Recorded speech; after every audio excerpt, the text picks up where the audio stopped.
Coming to you live from Baldwin Wallace University. We're at George Finney Stadium and ready for game number 3 of the 2018 season between the Baldwin Wallace Yellow Jackets and the #1 nationally ranked Mount Union Purple Raiders.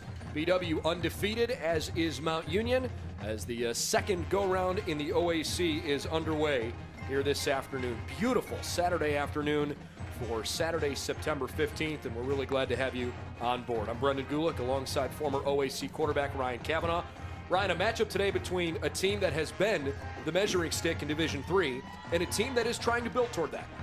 Well, for Baldwin Wallace, it's a unique opportunity. Not only do you have a chance to play the best team in the country, but you do it at home. It's community day, it's homecoming. You're going to have a big crowd. So what I'm saying is the scene is set for Baldwin Wallace to take that next step up into the elite, not only in the OAC, but the entire country. Can't wait to see how this one shakes out. BW is certainly excited. It's community day, it's homecoming, it's a day where the team is celebrating all of their past captains. The energy and the atmosphere on campus so far this morning and this afternoon has just been terrific. Obviously, the weather could not have possibly cooperated any better than it has. And so, as you said, it really sets the scene for what could be a fun day. But it's going to be decided on the field. And if you're going to beat a team in Mount Union that essentially is either a national champion or playing for the national championship almost every year, you've got to play mistake-free football. You've got to stay in front of the sticks, and you've got to play, tactically sound. Well, staying in front of the sticks is something that's going to be critical today for Baldwin Wallace, because you have to be unpredictable. And if you get into second and long, third and long, two chains, now the playbook shrinks. Mount Union knows you're going to pass, and they're very good at not only getting after the quarterback, but forcing the quarterback into making some very quick and sometimes hasty decisions. Let's start on the BW offensive side. Obviously, they've got a 3-year starter quarterback at Jake Hudson, a kid that does a lot of things well and takes care of the football. But I think one of the keys today to their offense is the ability of freshman running back John Murray to get going early on. Well, John Murray only in his 3rd collegiate game, and last week, Brendan, injured, didn't play a whole lot, but he is making an impact as a guy who, and as a former OAC quarterback, I can say this, maybe he doesn't belong here.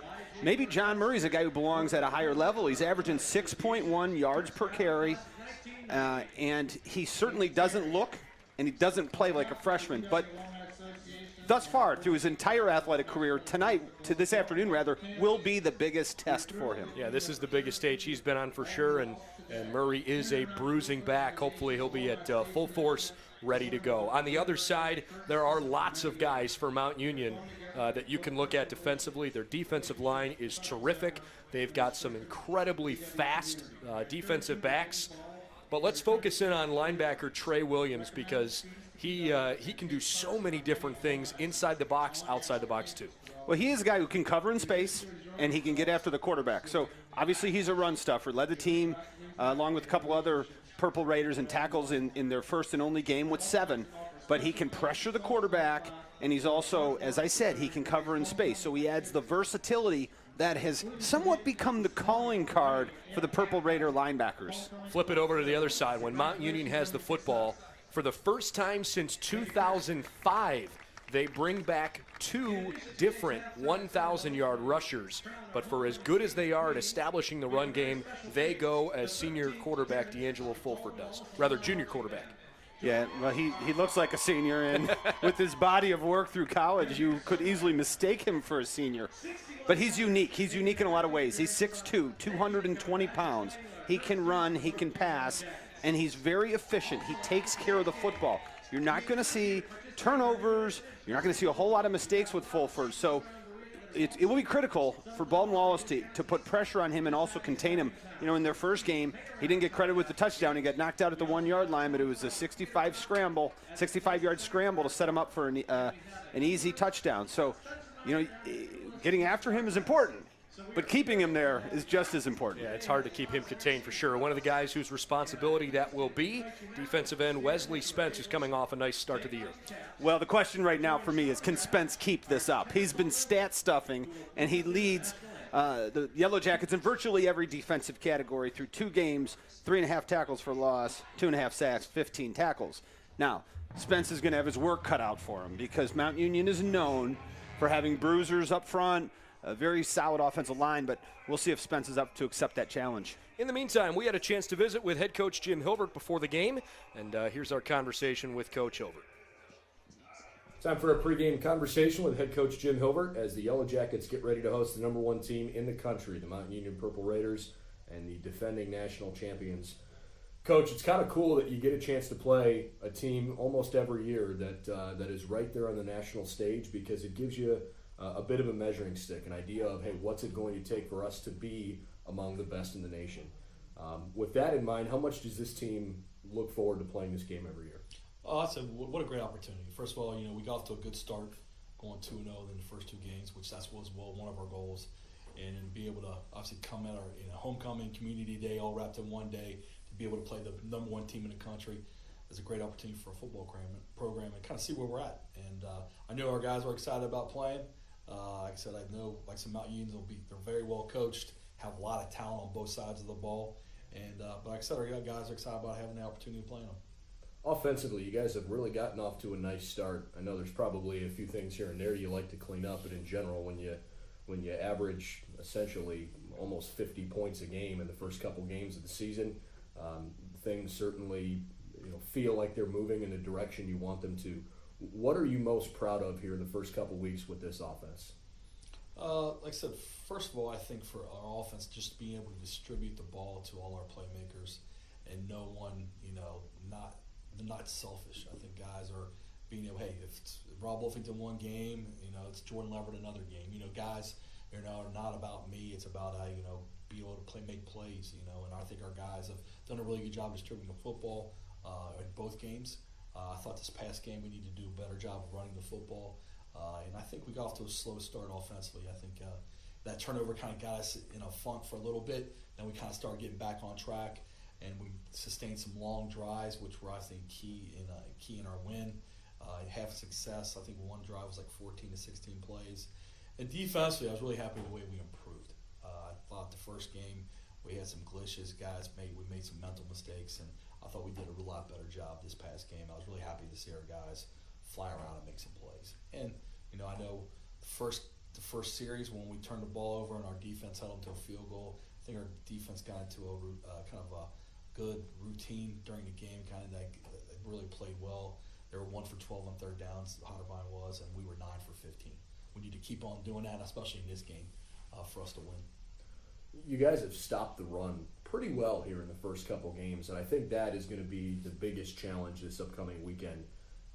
Mount Union returns 2 running backs who both went for more than 1,000 yards last year, and even by their standards, that's something that they hadn't done since 2005. So they seem to be, pretty solid in the ability to run the football and establish, that part of their game early on.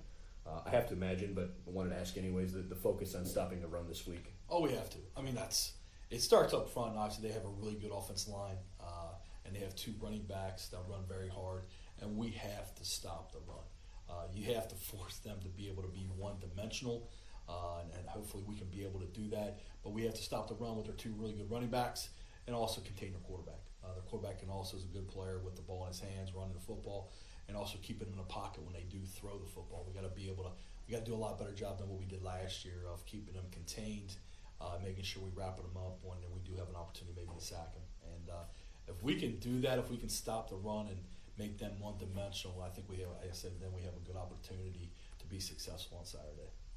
Let's talk about Lyle Grant, a junior from New York who didn't see a ton of opportunities last year when Austin Smith was kind of the feature back. And early on, he's essentially shared carries with Nigel Henderson and with John Murray Jr. But it feels like Lyle has gotten into a nice little routine and rhythm here at the beginning of the season. For those of our listeners who don't know much about Lyle, can you tell us a little more about his journey here to BW? Yeah, I think first of all, Lyle is just a hard-nosed, tough kid, smart football player. And he really, like I said, last year was funny. I think he kind of, at the end of the year, got himself in shape, and he didn't make excuses for himself, and really kind of stayed that course when he faced adversity, and did a great job at the end of the year. I think he had really some good carries against Heidelberg, if I can remember correctly, and kind of got him on track going into the offseason. He had a good offseason, which was great to see. came into camp ready to go, ready to compete for the starting position, and has done a great job of his opportunities out there. If it's blocking, running, whatever it is, he does whatever is asked for him, and I'm really happy for him. Another offensive couple guys I want to focus on, the Greer twins. We talk a lot about Jordan Leverett because his speed is really all-American speed. Rob Wolfington and Chad Steinwalks have both done some really great things, but you've got these two pesky little slot receivers that can run the football, that can catch the ball in space, and they've both had some pretty solid explosive playmaking type ability. Couple kids from Toledo Central Catholic. What strikes you about them? Darian and Dion, both guys are guys that you can't tackle them in a telephone booth. That kind of sticks out in my head. We want to get the ball out in space to those guys. They do a really good job of making people miss and have that explosion to be able to make big plays. And I think that's neat to see those guys, both of those guys feed off each other and make the most of the opportunities when the ball's in their hands. And obviously, if we can get them out in space and spread the field vertically and horizontally, I think they're really dangerous. Defensively, one of the things I think that has made Mount Union uncomfortable at times this year is when they've gotten some pressure on D'Angelo Fulford. But he doesn't turn the football over a lot. He only threw 5 interceptions in 15 games last year. What's the key to making him uncomfortable? Be able to, I think, a combination of both. I think you'd be able to got to rush 4 guys and be able to put pressure on him. I think that's a key. You can't always blitz all the time to be able to put pressure on him because obviously you got 2 receivers that are all-American type of receivers. But also when you put pressure on him, you got to make it count. You got to be able to get him and be able to bring him down. And that's the key, too. If you get to him, you got to be able to bring him down because last week, 2 weeks ago, when he got loose, he's dangerous out in the open field. And we got to make sure we do a good job of containing him, keeping him, like I said, making sure he's uncomfortable. And like I said, make sure, I think our defense secretary being up to the challenge of being able to guard all those guys they have. Last thing I want to ask you is sort of about the aura around this game. For a long time, when Mount Union was just sort of running over teams in the conference, it had that mentality that they were unbeatable and that this was just a game that nobody in the OAC had a chance to win. It was going to be a 40-point game, and I feel like in recent years that has shifted a little bit as teams have continually given them tougher contests, and they did lose a game a couple years ago. What's the attitude in your locker room like, knowing you're playing a team that's had a lot of success, but that if you go out and execute the right way, that you can beat them? For me, I think it's for us. I said we have nothing to lose. We're playing the number 1 team in the country. Kind of see where we're at as a football program, and what a neat atmosphere you're gonna have. Playing it's supposed to be 83 degrees and sunny, and have an opportunity to play this great game of football. But also, like for us, I call it, how are we going to respond? Because I know Mount Union's going to compete their butt off. They're going to have some success. But our guys got to be able to respond to that. And I'm really anxious to see our guys being able to respond to that because I see some teams don't. And obviously, I think our guys, are up to the challenge to respond. We need to be able to respond because obviously they have some good players too, and they execute, very well at times. But we got to be able to respond to whatever they give us. And if we face some adversity, we got to be able to keep fighting that. And obviously, we got to be able to play 60 minutes of football. We can't make mistakes. We got to play almost that perfect game. We can't kill ourselves. We got to make a great play on special teams. I think that's a key. Can't turn the ball over. We have to create turnovers, and we got to be able to sustain drives. If we can do a lot of those type of things, I think we'll be in the mix in the fourth quarter. Looking forward to seeing it. Can't wait. Good luck. Thank you. All right, more when we come back on BWYellowJackets.com. Well, since the coin toss is going on as we speak, we'll just keep it here live in Berea. The Yellow Jackets will be in their brown tops, white pants, and white helmets. And for maybe the first time ever, Mount Union is wearing white helmets. That's according to their sports information office. Their best of their recollection. This is the first time they've ever worn white helmets. I got to admit, they look pretty good. White helmets, white jerseys, white pants. It's a full whiteout for the Mount Union Purple Raiders. And as the coin toss goes up, Mount Union wins the toss. Mount Union has won a toss and will further options in the second half. So the Yellow Jackets, looks like they're going to take the football first. See them flip around here in just a moment. I always like on the coin toss that they flip them around. That's right. So we know who's defending which end zone first. So Yellow Jackets will take the football first. We'll get a chance to probably see their offense as we get started. Okay, before we get to kickoff, Ryan, a couple things to note. BW in their first 2 games of the year, probably the most impressive thing for me offensively. 21 of 29 on third down. That is the best third down conversion rate of any college football team in the country. They've got to be able to convert on third downs today. Well, that's going to be important. You mentioned moments ago first down, and I would say third down is just as important. However, it's getting yourself into positions where you can stay unpredictable on third down. You can't be in third and long where the Purple Raiders know you're going to pass. That's a recipe for disaster. But if you make it third and short, now you can run or pass, and that will help them with that third down efficiency that they should be so proud of. We got flags before the game even gets started here this afternoon. Yellow Jackets took the field, and there was some jawing going on. I'm not sure if the flags are on one team versus the other. We will find that out momentarily. Not sure you want to light the fire under Mount Union before the game even starts, but if that's what fires up the Jackets, then that's how they'll go about it. So see how that potentially adjusts things on the kickoff. Our head referee today, who we usually don't introduce him before kickoff, but since there is a flag, we'll see how that adjusts. His name is Mike Brenner, and here he is. Unsportsmanlike conduct on Baldwin Wallace. The entire team is assessed 1 unsportsmanlike foul.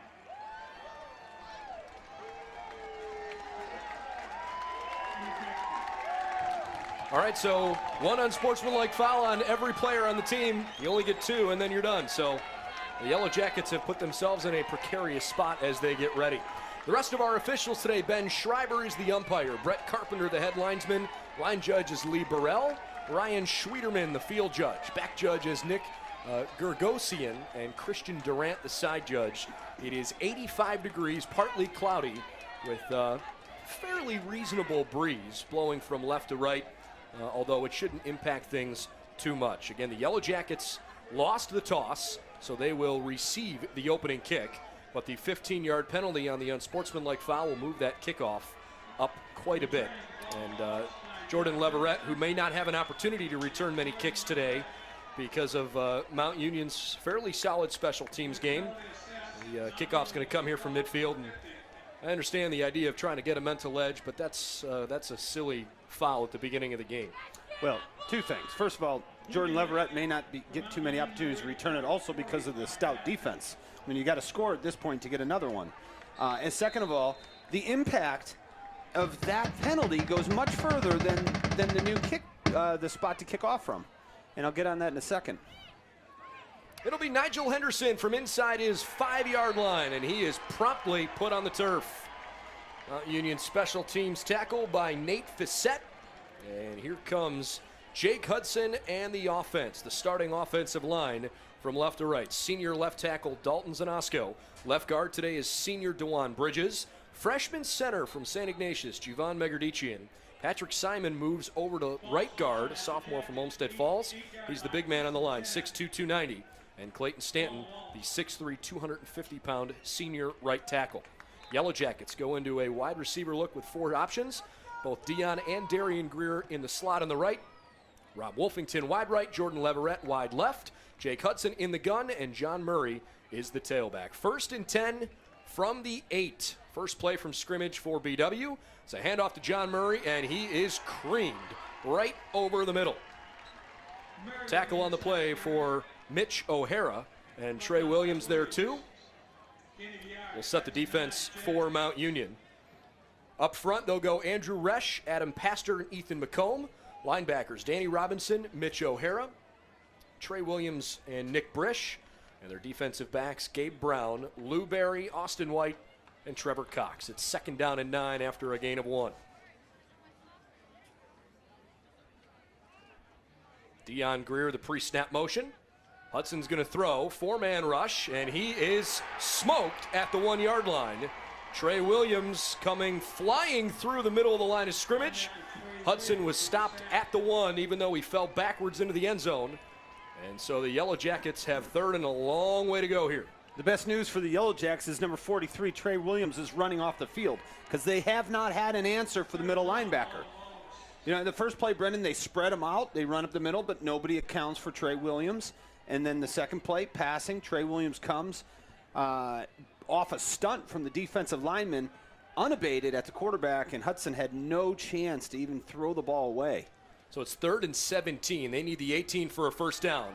Hudson up in the pocket, to his right. O'Hara chasing, dives and gets him as Jake throws the football. And even though he was well outside the tackle box, Mount Union still on the sideline asking for a safety. The arm definitely was moving forward.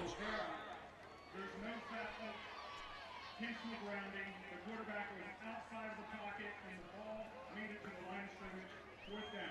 So since the pass was ruled to have passed the line of scrimmage by referee Mike Brenner, the Yellow Jackets will punt out of the back of their own end zone, and they could not be any closer to the goal line here as Jared Ruth goes back deep. He's got 3 career punt returns for touchdowns. Yellow Jacket punter is also a wide receiver. That's Rob Wolfington. And Ruth is at the 36. Now he's backing up to about the 40. Not a good start for BW. Wolfington does get it off. It was awkward. Goes out of bounds right about the 35 or 36 yard line. We'll actually move it up to the 33. Jim Hilbert, the head coach for BW, uses his left hand and kind of wipes his face. I have to imagine he's frustrated with the way the beginning of this game has gone. And now the #1 most efficient offense in all of college football last year takes over 1st and 10, pretty deep in BW territory. We couldn't set the table any better for the Purple Raiders here to start the football game, especially with that number 12, D'Angelo Fulford, coming out not traditionally under center, but under center in the shotgun. To his right is a young man named Josh Petroselli, who is a fabulous running back, 1,000 yards a year ago. Fulford wants a home run ball on the first play. It is caught. Touchdown. Over the top to Justin Hill, who has a chance to be one of the best in Mount Union history. And he starts the game receiving a touchdown. It's a 33-yard score to open things up. Wow. And Fulford had options. It was a dig over the middle that was open, but he wanted it all. He went for it all, and he got it all. Justin Hill. And that moves him into sole possession of 10 on the list of touchdown receptions in Mount Union history. He had 20 touchdown catches last year. That is his 21st career touchdown catch. Did not have one at any point prior to that. Coming off a decent game, Justin Hill, an All-American wide receiver. We didn't even have a chance to talk about Mount Union's offense. I have a feeling they'll be out there again throughout the rest of the game. 13-15 left to go in the first quarter, and the Yellow Jackets will play from behind. Maybe the most amazing stat right now as it pertains to Mount Union is the fact that they have not lost a regular season road game since 1991. It was here against BW. 130 consecutive regular season road wins. It is so hard to go on the road in the OAC and win once. They've done it 130 times in a row. Yeah, that's impressive. That is... and part of that, it's the mystique of Mount Union. I mean, obviously they're very talented, but when they show up, you know, teams tend to freak out a little bit. Purple Raiders are here. Leverett from the end zone says, okay, let's take it out on a touchback. So 13-15 remaining in the first quarter. And the Yellow Jackets will have it 1st and 10 with much better field position this time around. Wasn't surprised to see John Murray get a handoff early in that first drive, taking the first play from scrimmage right up the middle. Now, he was met quickly, but I think the, you know what, I believe the 5-yard penalty, okay, it's against Mount Union. I beg your pardon, I did not see a flag on the field. It's all the way back at the 35.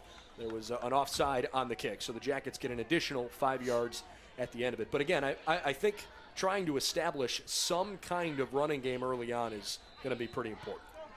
Well, it is, and I like the original set to spread out Mount Union, but they still have they have numbers. You know, if they go man-to-man, they still have a linebacker that's unaccounted for, and you have to scheme to run away from him. Misdirection handoff, Murray through the middle. That's a pretty good first down play. A 5-yard pickup will bring up 2nd down and 5 from their own 35. And that's what they're looking to do on first down. That time they ran right over center Jivan Megradichian and the right guard Patrick Simon, who opened up a nice hole. Jackets going to go in a misdirection here. Hudson keeps it himself, zigzagging around. And a decent gain. It looks like he's at the 38 to set up 3rd down and 2. Hudson showing his ability to make people miss. But it's the waves of white jerseys from Mount Union that keep coming. Former Avon Eagle, Greater Cleveland High School, Andrew Resch lost his helmet, so he has to check out here on 3rd down. 12:35 and counting in the first quarter. It's already 7-0 Mount Union. They have run one play, a 33-yard touchdown pass to their top target, Justin Hill. Again, 3rd and 2. Jackets need a 40 here. Hudson throws quickly left side. Leverett's got it. First down. Caught inbounds right around the 44. And the short gain moves the sticks. That's a beautiful catch by Leverett. Lou Berry, pretty good coverage. Got on Leverett as soon as the ball arrived. And nice pass by Hudson. Threw it outside, shoulder high. And you've talked about this, the importance of getting Leverett. He's such a big playmaker. You want to get him the ball, get it to him early and get it to him often. Because the more, obviously, touches he gets, the greater probability that he could pop long gain. Deion Greer on a out route, close to a first down on the far side of the field. I think he stepped out just ahead of time. First, for as much as I mentioned 3rd down conversions are important, I think first down is actually the most important down for BW today. They have to be able to put themselves in manageable 2nd and 3rd down situations. If you're constantly facing 2nd down and greater than 8, it's very difficult to sustain drives against Mount Union. And this looks like two different football teams from the first drive to the second one. And a big difference is they're gaining yards. They're staying ahead of the chains on first down. I think it's a great point that you're making. Matt Lowry in the game. He goes out to the left on that motion. Hudson with a nice find. It's Leverett across the 35, and he spins down to the 33-yard line. There's a flag in. That may be a face mask when Austin White, the senior safety from Wadsworth, came in. That should tack on 15 more. Let's see.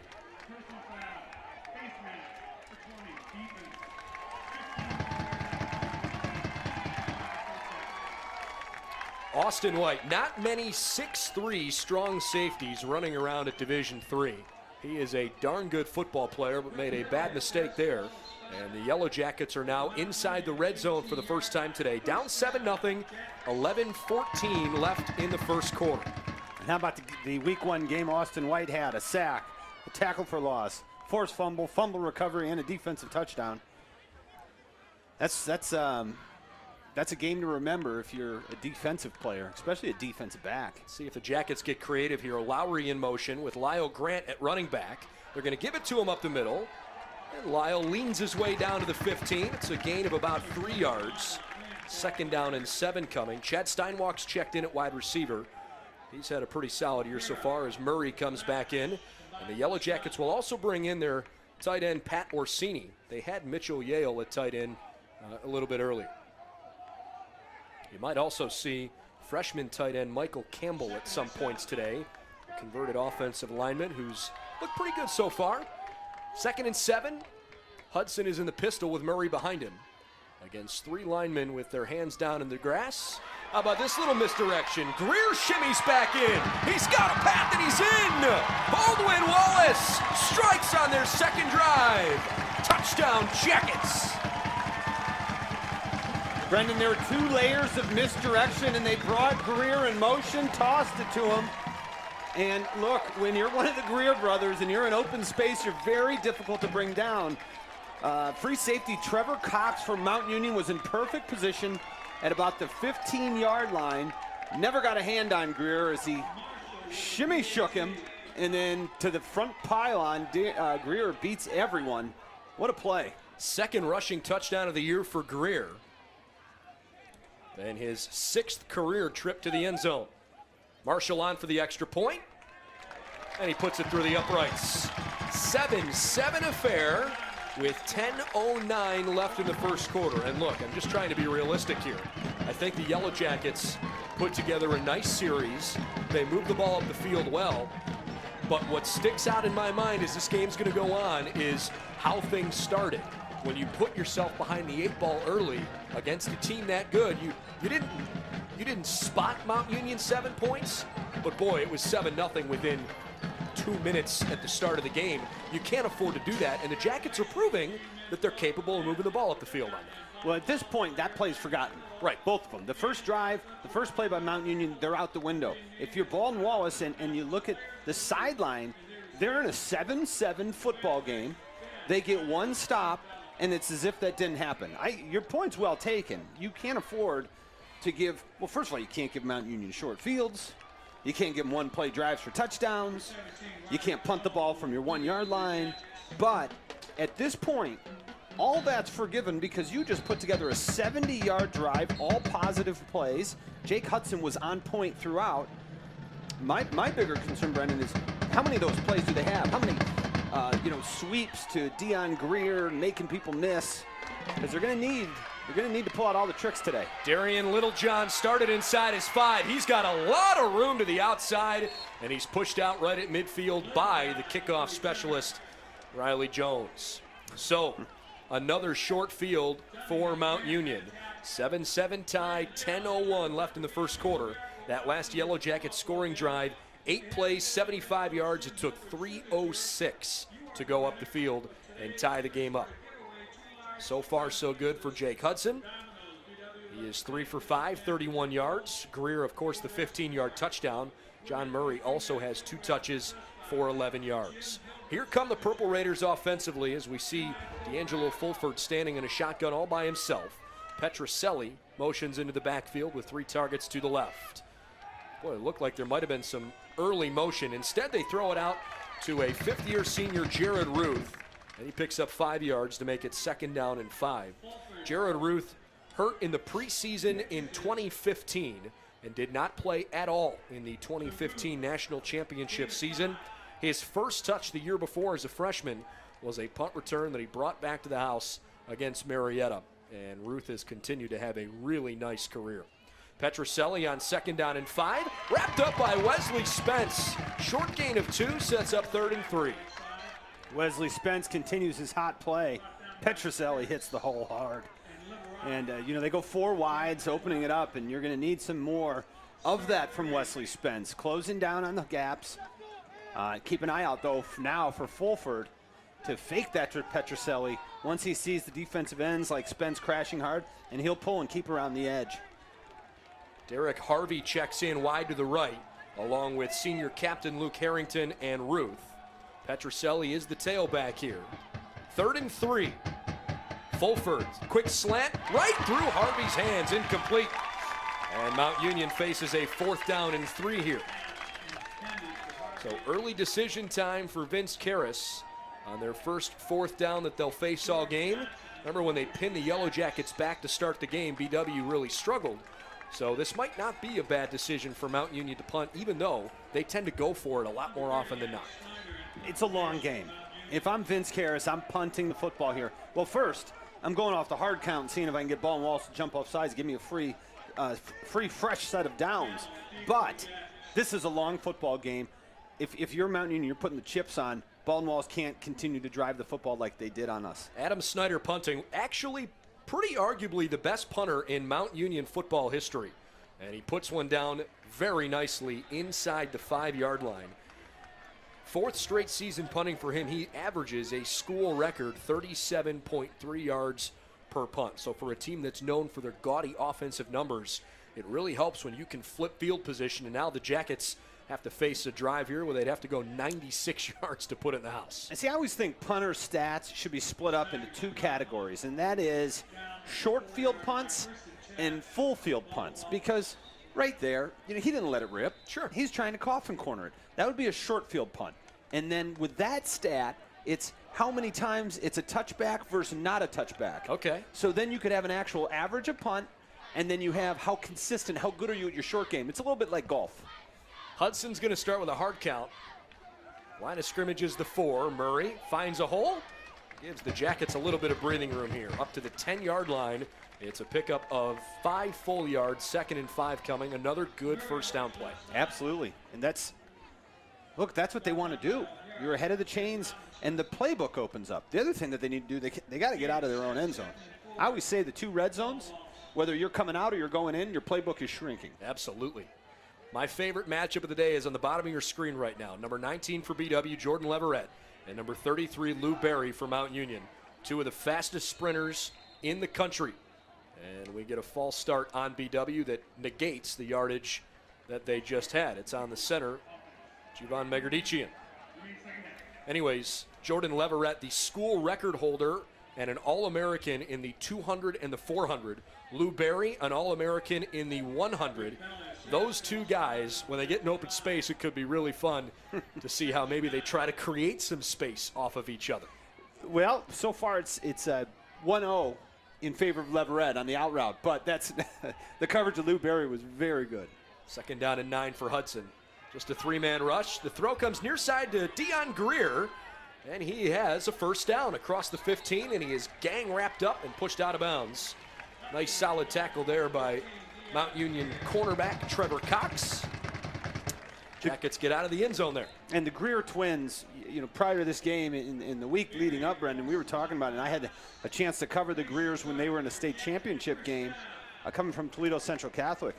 And I remember then thinking those 2 could play on my team any day. And Coach Hilbert and Baldwin Wallace, they use them in a lot of different ways, which we've already seen.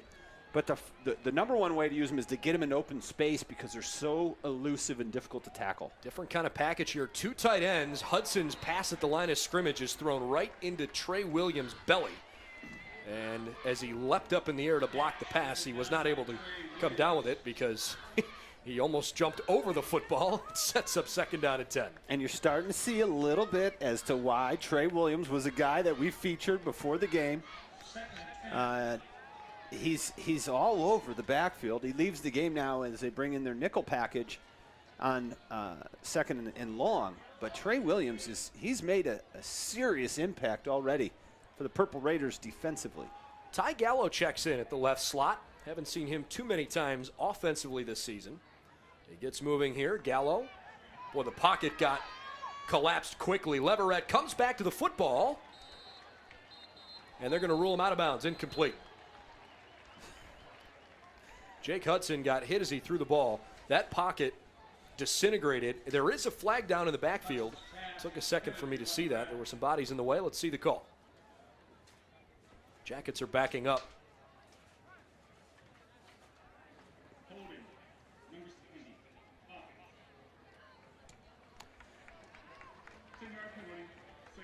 It's on Zanasco. Did he say 70? 70, yep. Right tackle, Dalton Zanasco. I'm sorry, Clayton Stanton. I beg your pardon. Yeah, and when you said, as the play was going, that the pocket's collapsing, the reason for the pocket collapsing is number 90, Andrew Resch, at defensive end, and he ran right over Clayton Stanton, and Clayton Stanton tackled him, which is where the penalty came in. 6:55 left in the first quarter. Mount Union and BW tied at 7 as Matt Lowry runs out of the Wildcat. He's got a ton of room to work. First down up the near sideline. The former Mount Union Purple Raider checks in for BW and gives BW maybe its most important play of the day, even if it's not the longest gain. And I just talked about Andrew Resch. This time they run left. That's Zanasco and DeJuan Bridges, left guard, left tackle. They double team Resch, allowing Lowry to get to the outside, and he got some pretty good blocks from the guys on the outside like Jordan Leverett. 3 down linemen here. We'll see what kind of protection they can give Hudson. 5 receiver look. Hudson throws a screen to the right. Resch tips it back to himself. Hudson can't wrap him up. And the Purple Raiders on a pick 6. Mount Union's first interception return for touchdown this season, and their last one since they did it against the Case Western Reserve Spartans in the NCAA playoffs last year. Well, this was a screen pass from the get, and Andrew Resch identified it almost from the get. He got big, batted the ball up in the air to himself, and stepped out of the tackle from Hudson to get into the end zone. That's the first interception Baldwin Wallace has thrown this season. Hudson had been perfect in that category up until then. Self-inflicted wounds so far have resulted in 13 points. Extra point attempt, up and good. Knocked through for Mount Union by Corey Barnett.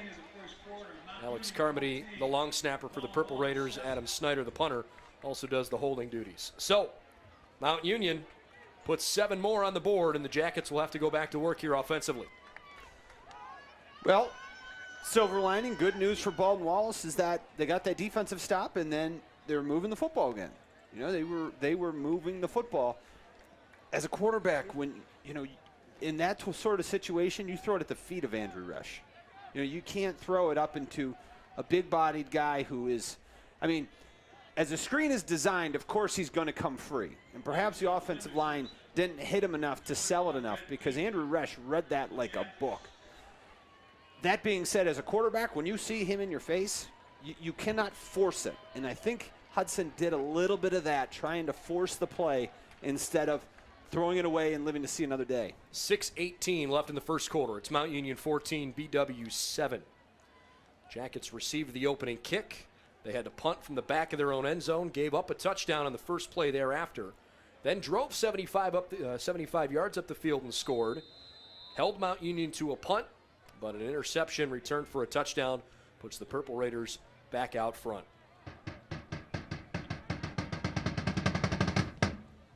Pretty solid kickoff, sends Leverett backpedaling into the end zone. He takes a knee. Today's Yellow Jacket football game brought to you by Dan Andrews and Olympic Forest Products. They are a global recycling company. By Domino's Pizza in Berea, the official pizza provider of Baldwin Wallace Athletics. Call us at 440-891-0030 or go online, domino's.com. And by the Comfort Inn in Middleburg Heights, where your comfort is just a part of the service we provide our guests. BW takes over 1st and 10 from their own 25-yard line midway through the first quarter. If you joined us late, I'm Brendan Gulick along with former OAC quarterback Ryan Cavanaugh. The Yellow Jackets come back out offensively, trying to have a short memory. As you mentioned, the fact that they're only a touchdown back here, the focus needs to be, okay, let's try to get up the field and just pull back even. Hudson goes back to work with a lot of room here at his own 25, and Mount Union didn't like the way the Jackets lined up, so the Purple Raiders are going to call their first time out of the game. Well, so far BW's creativity and their athleticism has helped them move the football pretty well, but the self-inflicted wounds are hard to get over. Anytime you look up at the scoreboard and see that you're down 14-7 when you have outgained your opponent 94-40 in the first 7.5 minutes of the game, that's going to leave you scratching your head. The Jackets 3 penalties for 28 yards already. Penalties and turnovers so often are the story of the game, and it's no different here this afternoon. Although it's early, you know, you watch the flow of the game, and you have to be encouraged by Baldwin Wallace getting off the field on Mount Union's second possession, getting a 3-and-out, and also how well they've been able to move the ball outside of that first drive. But I'll say this. I don't care what team you are, whether you're Baldwin Wallace, you're the number 2 team in the country. When you're playing Mount Union, you have to win the turnover battle. You cannot afford to turn the football over. So the Purple Raiders call their first time out of the game. Jackets still have their full complement of stoppages. 1st and 10 from the 25. Raiders are showing pressure from the near side. Hudson rolls to his right. He's got to hurry. Throws while he's hit. Darian Greer on the reception. It's a pickup of 3 to the 27. 2nd down and 7 with 6:08 left in the first quarter. Gabe Brown coming off the edge along with the bandit Danny Robinson. Robinson got picked up. Brown didn't. Came free. And he hit Hudson just as he was releasing the football. And sometimes there's just a guy who's unblocked. Sure. Well, when you got too many numbers coming from one side, that's sometimes that's how it goes. But a good first down play. The Jackets pick up a couple yards.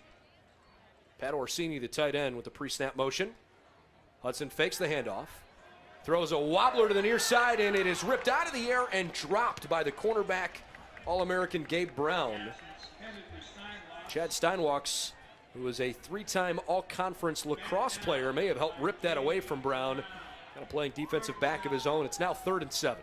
Yeah, very accurate. Steinwachs is the reason Gabe Brown did not force a second interception in as many offensive possessions from Baldwin Wallace. Did a nice job of grabbing Gabe Brown's arm and separating his hands so he couldn't bring the football down. But that was a dangerous pass by Jake Hudson. Well, time to see what the Jackets are made of here now on 3rd down and 7. So far on 3rd downs, BW 1 of 2. Hudson, far side. It is ripped away, incomplete. It was right in Wolfington's breadbasket, and it got pulled out by Brown, and so BW will punt the football away here. You might want to throw away from Gabe Brown. His coverage skills are outstanding. That's part of the reason why Lou Berry is one of the top 10 best interceptors in program history, because nobody throws the football in Gabe Brown's direction. He's getting a lot of opportunities. You bet. You bet. It's easy to score when you're taking all the shots, right? No doubt about it. Rob Wolfington will punt from his own 12-yard line. Wolfington rolls out, sends a pretty good one up the field, but man, did that knuckle weirdly. You know, I was looking at it. I don't know when the last time I've seen a punt with less rotation on the football. I mean, that was strange. Hit as squarely as possible. All right, 5:15 left first quarter. Mount Union 14, BW 7, and now the Jackets will go back to work defensively. And this is the worst field position Mount Union has had to start a drive. It's from their own 33.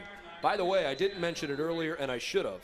When Mount Union allowed the BW touchdown, it was the first touchdown they have given up in 9 quarters, going back to the semifinals in last year's NCAA playoffs. They shut out Mary Hardin-Baylor in the national championship game 12-0, and they had a 54-0 win over Rose-Hulman to start this season.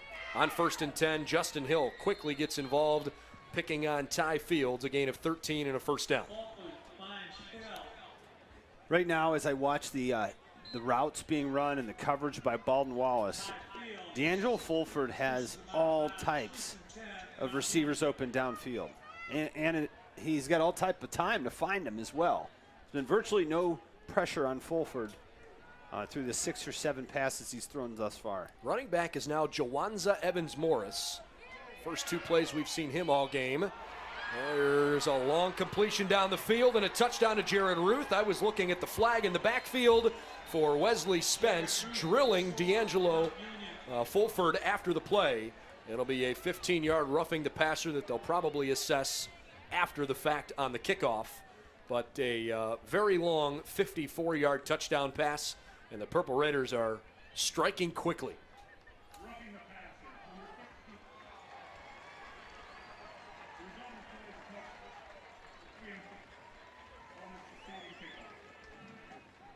Well, once again, you can't shoot yourself in the foot, and the Jackets right now have done that several times here in the first quarter.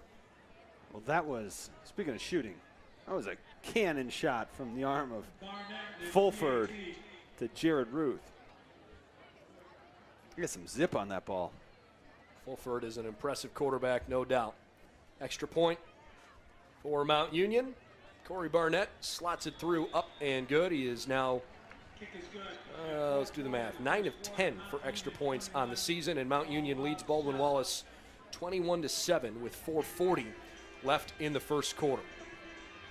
So the Yellow Jackets will send the returning group back out there and try to go back to work and cut into this deficit. That was a really impressive pass by Fulford. Fitted in between the 2 Baldwin Wallace linebackers who were dropping back in zone coverage. But, right, you know, if you're the Yellow Jackets, there's too many receivers who are open downfield. And there's always the conundrum. Do we rush more? Do we drop more guys into pass protection? And what it comes down to is you have to have some people like Wesley Spence. You have to have some people who are going to win those one-on-one individual battles.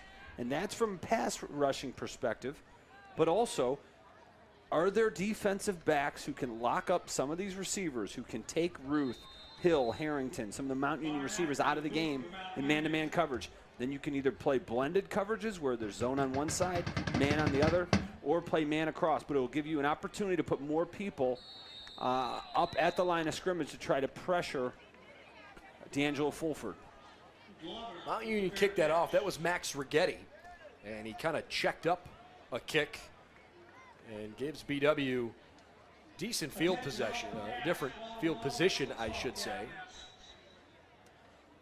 Clock says 4:39 left in the first quarter. And it will be from the 25-yard line.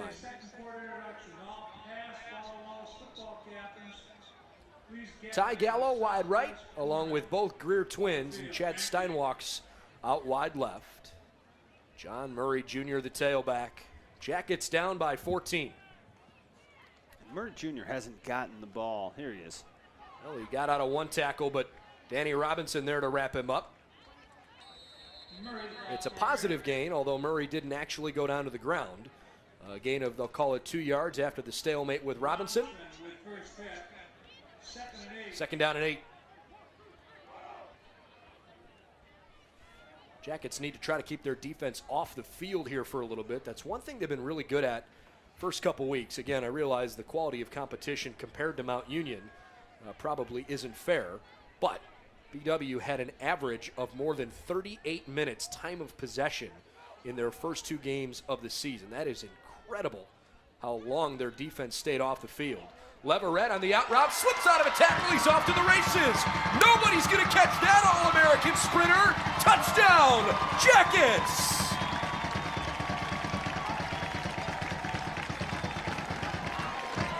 Big play by a big-time playmaker, Jordan Leverett. The defensive back from Mount Union gambled, undercut the route, didn't get there, and as Leverett caught it and turned around, there was one Purple Raider with an angle on him. But as you pointed out, angles, they don't work against Jordan Leverett. Flat out, pure speed, and he beats him to the end zone. Big time touchdown for the Baldwin Wallace Yellow Jackets. I don't see a flag on the field, but the Yellow Jackets were kind of backing up a little bit as the officials huddled up. There's been a lot of extracurricular stuff today. Some of it officially illegal, some of it just some jawing back and forth. There's a whole lot of adrenaline. You just wonder where along the way it could come back to bite somebody. Waiting to see what happens as, oh boy. It's post-touchdown.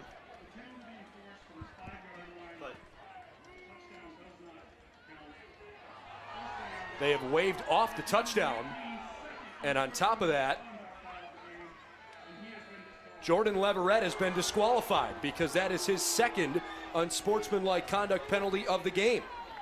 The entire team was assessed an unsportsmanlike conduct penalty before kickoff when they came out and were jawing at the far sideline, and so that was everybody's warning. And now Jordan Leverett, who is Baldwin Wallace's most explosive playmaker, has been disqualified for the rest of the game for an unsportsmanlike conduct penalty, and the touchdown gets waved off. I'm not sure that could be a worse scenario. And to revisit, that's what I was talking about at the beginning of the game. It wasn't the yardage from that. It was that everybody on their team, should they get an unsportsmanlike, everybody would be ejected on their first one because the entire team got one pregame. What happened was Leverett, he raised 2 fingers in the air from what I could see as he got to the 5-yard line and approached the end zone. And that had to be, Brendan, what the penalty was, because it wasn't a celebration after he scored. They ruled it the 5-yard line. Well, Hudson fakes an underneath route, floats it over the middle. That was broken up right around the goal line. And the pass was thrown toward Darian Greer. Jordan Leverett is still on the Yellow Jackets sideline.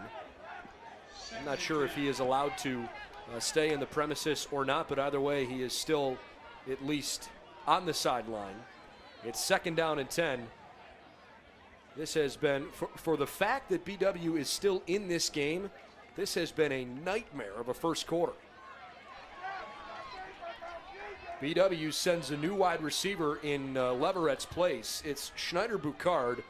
He'll go wide to the left here. Second down and 10 from the 20. Boucard runs an underneath route. Hudson fakes the pass and then goes up in the pocket. And he picks up about 5 yards to set up 3rd and 5 here. Nice play defensively by Nick Brish. And Hudson as well. Nice job pulling the football down and getting some positive yardage.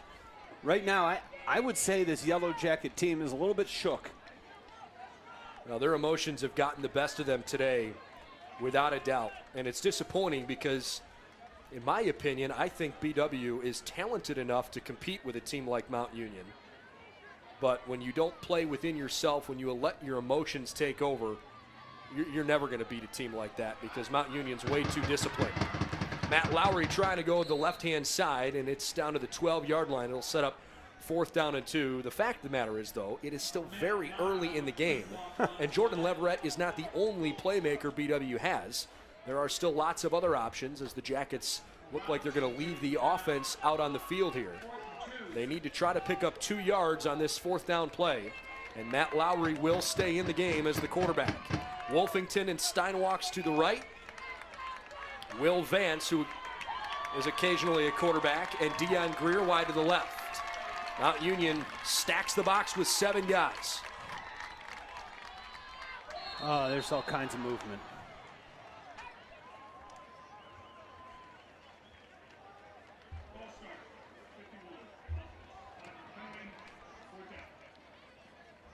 So the false start, and you can take your pick. You could probably call it on a few different guys. Everybody jumped. Means the Yellow Jackets now will bring the field goal unit out. And this is pretty much right in Jimmy Marshall's range. For whatever it's worth, this is a 35-yard field goal. Jimmy Marshall's career long is 33. Dane Eberle, the snapper, Will Vance, the holder, and the kick is blocked. Trevor Cox can return this. It's a live ball. Cox is flying up the left sideline with room to run. Cox at midfield, cuts it back in, and he is tackled inside the 40-yard line. Baldwin Wallace's Dalton Zanasco, one of the offensive linemen, makes the tackle. And I think he grabbed Trevor Cox by the face mask, although 4 flags down, back by the line of scrimmage, just in case one didn't get the point down. I think it was Trey Williams who blocked the field goal. I'll give you credit for the eyes. You've got better eyesight than me. I did not catch that. We'll see what happens here. Again, laundry all over the place. No idea who the flag is on. But with Mount Union all the way back now, their offense running out back there, it would lead you to believe the penalty's on the Purple Raiders. As all the officials talk things over.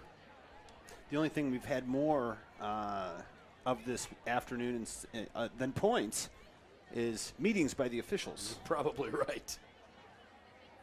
Again, the official head referee Mike Brenner. Here's the call.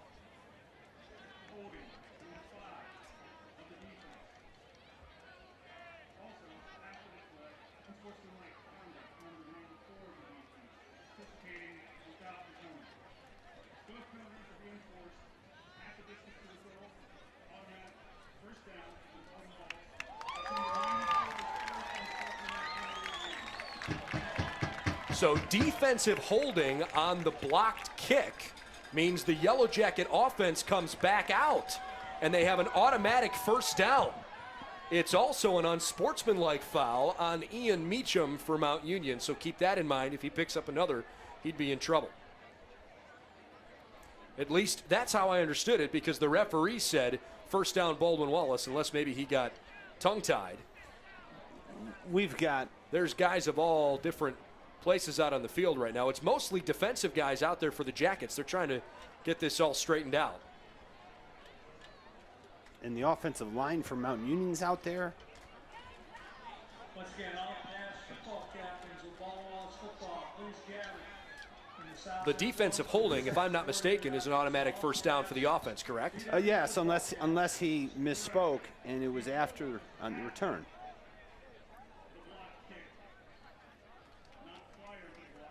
Okay.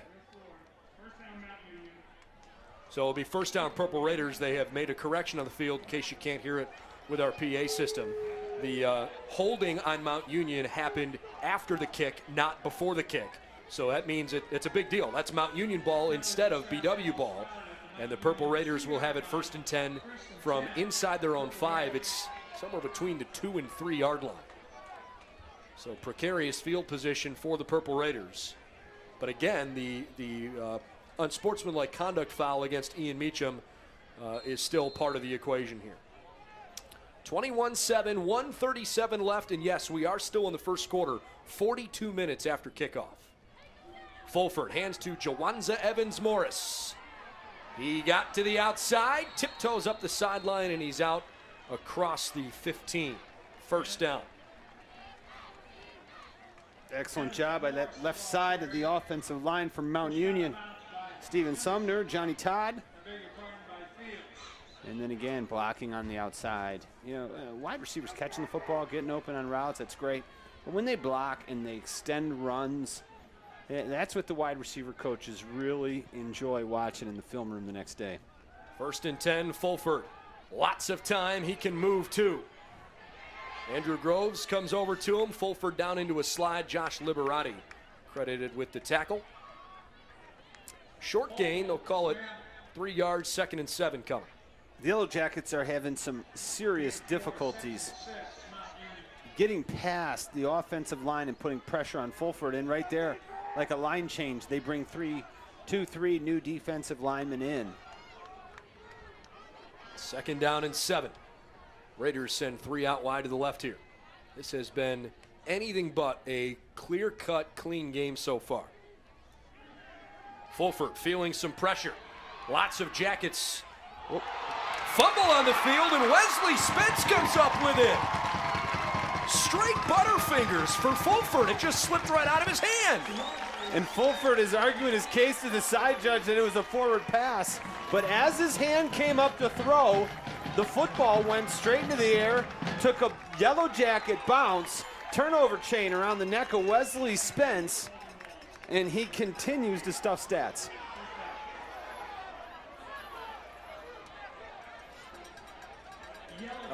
Okay, I think he said just the ruling on the field was a fumble. When he put his arms out to the sides, I thought he was about to say another unsportsmanlike foul after the play. Thankfully, that was not the case, but my goodness. The Yellow Jackets, again, for as ridiculous as this first quarter's been, there's still 22 seconds left. I have not been part of a first quarter that's been 45 minutes long, maybe ever. And nevertheless, the Jackets are only down 2 scores, and they've got the ball inside the red zone. Got to get this play off quickly, though. And Lowry and Murray in the backfield. Hudson looking to his left. Flag flies. Hudson tucks it, runs inside the 15. And the flag stops the clock with 13.7. It was not a pre-snap foul. Let's take a listen.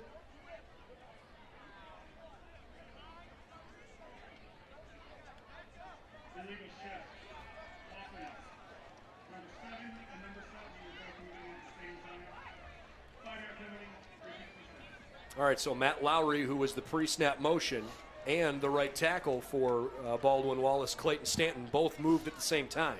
So the illegal motion backs things up 5 yards, and the Jackets don't have to run another play here the rest of the quarter.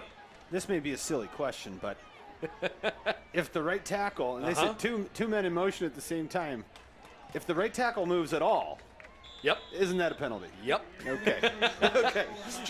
Yes, we're on the same page. I didn't know if it was dependent on a running back also moving, but. Oh, man. Can we just put that first quarter behind us? My goodness. Mount Union 21, Baldwin Wallace 7. This has been an eventful afternoon, to say the least. Statistically, it might be difficult for you to believe by looking at the scoreboard, but the Jackets have 8 first downs compared to Mount Union's 4. Baldwin Wallace has 167 yards of total offense compared to Mount Union's 107. The difference, well, a one-play scoring drive for Mount Union when they threw a 33-yard touchdown pass to Justin Hill to start the game. And then the pick 6 from Andrew Resch on a 25-yard interception return gave them some quick points as well. And then a 2-play 67-yard scoring drive on Jared Ruth's 54-yard bomb down the seam from D'Angelo Fulford. So Mount Union has struck quickly. They have a defensive score. But the fact is, Ryan, Baldwin Wallace is moving the football just fine. And if they can get out of their own way, there's no reason they can't continue to compete here.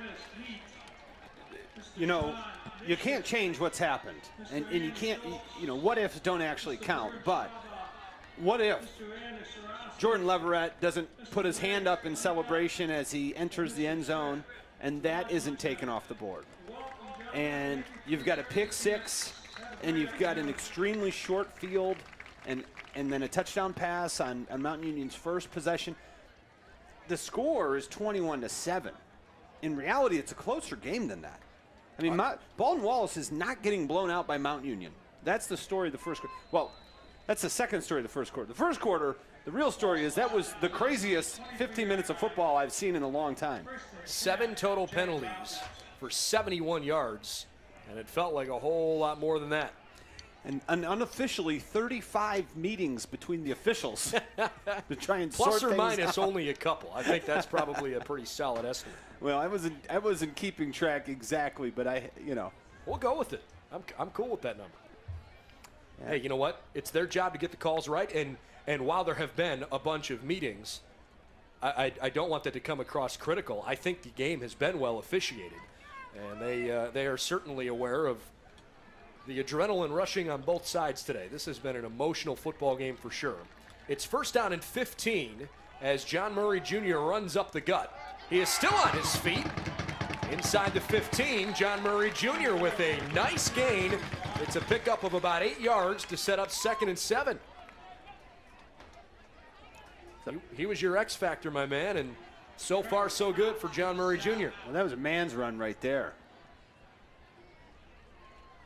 Really, really a tough runner is John Murray.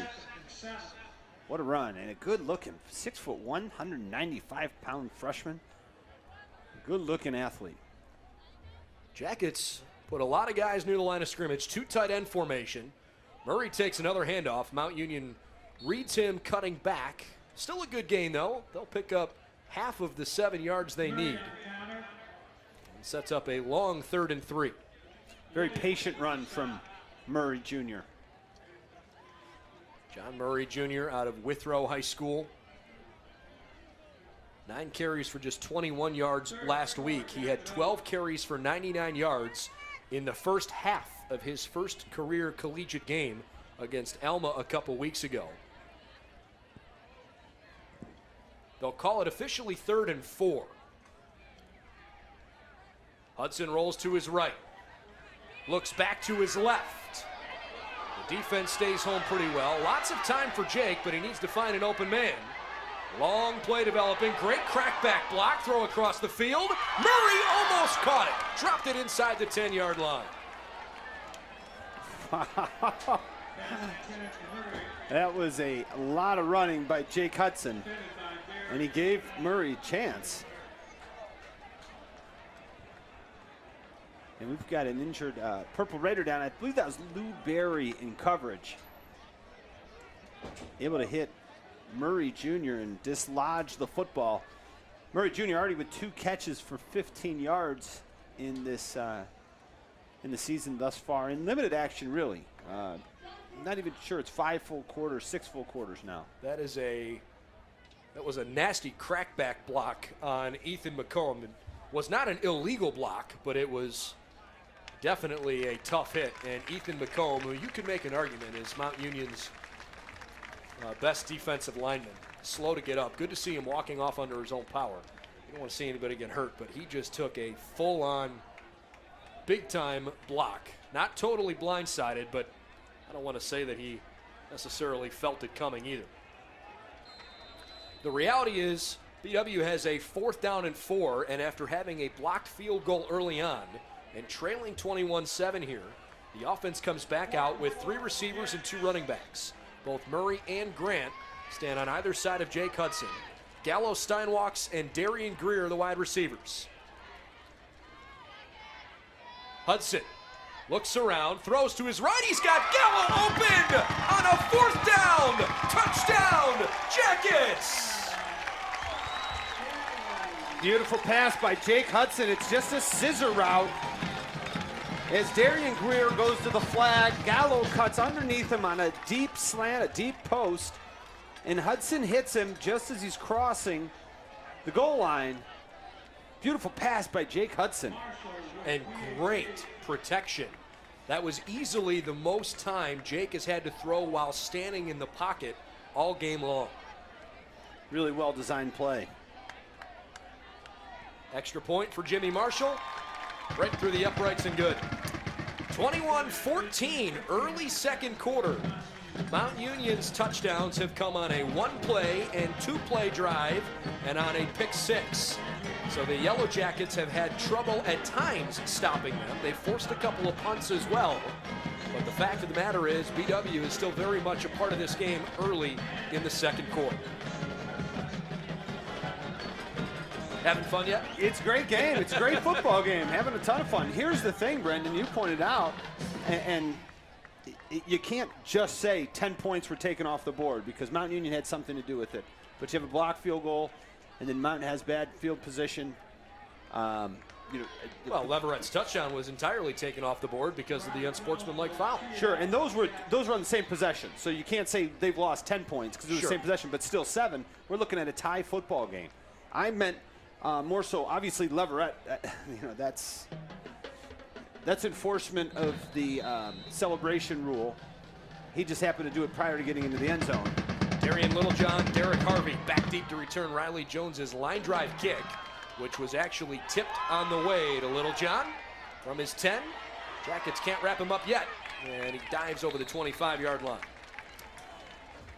I don't know what they're teaching the kickers and punters at Baldwin Wallace, but there is no rotation on these footballs when they come off the feet of these kickers. That was straight up squared with the toe, and a low screamer, but effective nonetheless. I also like to point out that Trey Williams from Mount Union on kick return, he got 2 pancakes on the same play. He doesn't care if he's playing defense, special teams, offense, whatever. Love watching him play because he really competes hard. Yeah, I was trying to find the right words to describe what I just saw that young man do. Petroselli in. He's trying to help Fulford get blocked from behind, and Wesley Spence drags him down. It's a gain of about 2 yards on the play, and Wesley Spence fires up the sideline. And the unfortunate thing is Wesley Spence will not be credited with the sack because he certainly deserved it. Fulford had not pulled the ball down to run. He was still looking downfield to pass, but the spinning, the nature of the spinning tackle by Spence as well as the forward motion allowed Fulford to pick up a couple yards. Chris Burnside checks in at linebacker for BW. 2nd and 8. It's Lucas Harrington, a senior captain at wide receiver, who makes the catch up to the 45, but Laundry behind the play. And I think they're going to get a pick play by Mountain Union. It's thrown by Christian Durant, the side judge. Luke Harrington with the reception.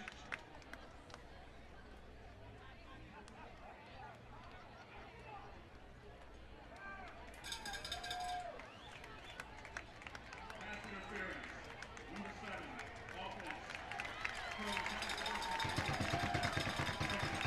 The foul is on the tight end, Cole Moxie, and you're right. Look, most times on most plays, Ryan, you're going to see receivers try to set a pick, but it's a matter of, are you running a route or are you intentionally trying to block a guy? And that time, Moxie crossed the line. And so much of it has to do with where your hands are. Sure. Just flash your hands to the quarterback, or you put your hands on the defensive back, and you're kind of giving the officials an easy call. The line of scrimmage is the 15. They need a 38 for the first down. So Petroselli takes the handoff up to the 25. And on 2nd and 23, they'll give him a gain of almost 10 yards, maybe just over 10 yards, and call it 3rd down and long here. And that's what you want if you're the Purple Raiders. You put yourself into 3rd and manageable. Josh Petroselli, he has not carried the ball much this afternoon, but he is so quick, and he's got such a burst as he hits the hole, that he's always getting positive yardage. 3rd and 12, 11:40 left in the first half. Jackets down a touchdown. They need a stop here. Fulford, time to throw. Over the left side, some contact, and a flag comes in. I think the pass was caught. What a catch. Mount Union picks up the first down through the air. That is Cole Moxie, the tight end, who goes out and makes a big-time reception. And we'll wait for the foul, but I think he was interfered with. Pass interference. Number 10, defense. Penalties declined. Result of the play, first down. Well, that's on Anthony Kendall, the young defensive back for Baldwin Wallace, freshman from Port Richey, Florida, who is also blazing fast, but he couldn't catch up with Moxie there. First down all the way up to midfield. Beautiful play by the tight end, Cole Moxie. Fulford under duress for a bit and then sets and launches. Well, that was an easy call because even though the ball was not thrown necessarily that close to where Luke Harrington was, Matt Dunning, the defensive back, didn't make any play on the football at all. And they're going to call pass interference on BW. Do you not agree? I don't think so. I really don't. I wish what happened was that the receiver was east, which is towards the sideline, and he realized the ball was going north, and he turned into Dunning and essentially ran him over. Nobody could make a play on that ball because Fulford threw it over everybody's head. I don't know. Let's just say I'm sympathizing with Matt Dunning. Okay. Harrington goes wide left with Harvey. Moxie and Hill to the right. Petroselli, the tailback. 1st and 10 from BW's 35. 11-12 in the first half. Fulford over the middle. Harrington in stride and into the end zone. 35-yard touchdown, Purple Raiders. Now what happens is that Fulford, you get an experienced quarterback, and you realize you have a favorable matchup. That was Luke Harrington on free safety Kyle Kelly. Now, Kelly's excellent, but with the cushion, Harrington was able to get into his slant, and there was 10, 15 yards of separation by the time he caught the football, and then it's a foot race to the end zone. So one of two things happened. They were in zone coverage, and the linebacker never got into the drop into what you call the curl zone where that slant would go. Or it was man-to-man, and Kelly was just way too far off of Harrington. Extra point is up and good, and so now Mount Union leads 28-14. That's the longest scoring drive of the game. The Purple Raiders went 4 plays, 73 yards. So if you're just joining us, Mount Union a 33-yard touchdown pass on their first offensive play. Andrew Resch had a 25-yard pick six. Jared Ruth on a 54-yard strike from D'Angelo Fulford, and Luke Harrington on a 35-yard pass from D'Angelo Fulford. Mount Union is executing offensively. I think in some ways they're letting BW get in their head a little bit. The Jackets are hanging around, but the fact is they've put themselves behind the 8 ball here. Still plenty of time left in this second quarter, 11:04, but Ryan, things got to get tightened up here quickly. Well, Baldwin Wallace is doing a nice job of keeping it close, but they're also 1 or 2 plays away from being on the verge of getting blown out. So you're right. The difficulty with playing Mount Union and being at 14 points is now you really have to score. You've got to put points on the board to make it a 1-possession game, because if you get stopped and Mount Union's able to put another one, now they're up 3. Don't forget they get the ball to begin the second half. Deion Greer from his 5. Angled back toward the middle of the field, and he got up to the 15. If you're joining us late, Jordan Leverett, the most explosive playmaker for BW, has been disqualified from the game after when BW ran out onto the field at the beginning of the game, the entire BW team was assessed an unsportsmanlike conduct foul for taunting Mount Union sideline. And when you only get 2 unsportsmanlike conduct fouls before you're kicked out of the game, that meant everybody essentially was already given their warning. And Leverett was called for unsportsmanlike conduct when he caught a 68-yard touchdown pass and ran up the rest of the field. You know, what was interesting about that is that Jordan Leverett, I did not see if he was involved in the scrimmage, but he was in the middle of the field praying well after the skirmish. Darian Greer maybe picked up back to the line of scrimmage as he went more east and west, but there is an illegal procedure penalty on BW coming. Darian Greer limps off the field.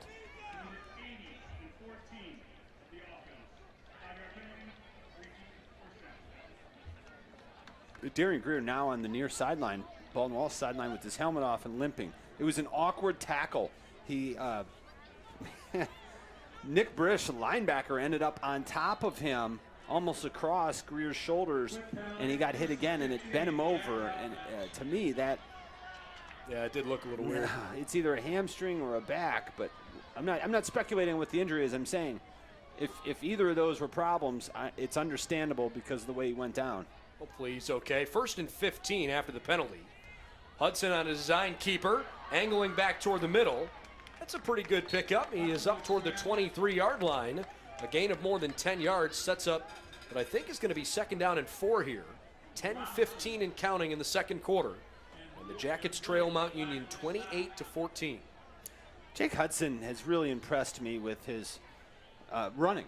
And if there's one thing that Mount Union defensively has been susceptible to, it is the quarterback draw. Mitch O'Hara, who appeared to be, I wouldn't say spying, but perhaps responsible for the quarterback, was pretty deep, 15 yards downfield. Never really got up in time to shut Hudson down before that long gain. Hudson on play action to the left-hand side. Chad Stein walks up tall to grab it. Lou Berry was all over him. Actually, beg your pardon, that was Jalen Griffin playing corner in as a nickelback.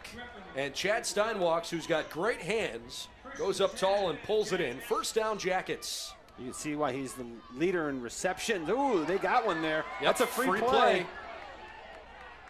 And the pass is too far down the sideline. Steinwalks couldn't quite get away from Jalen Griffin there.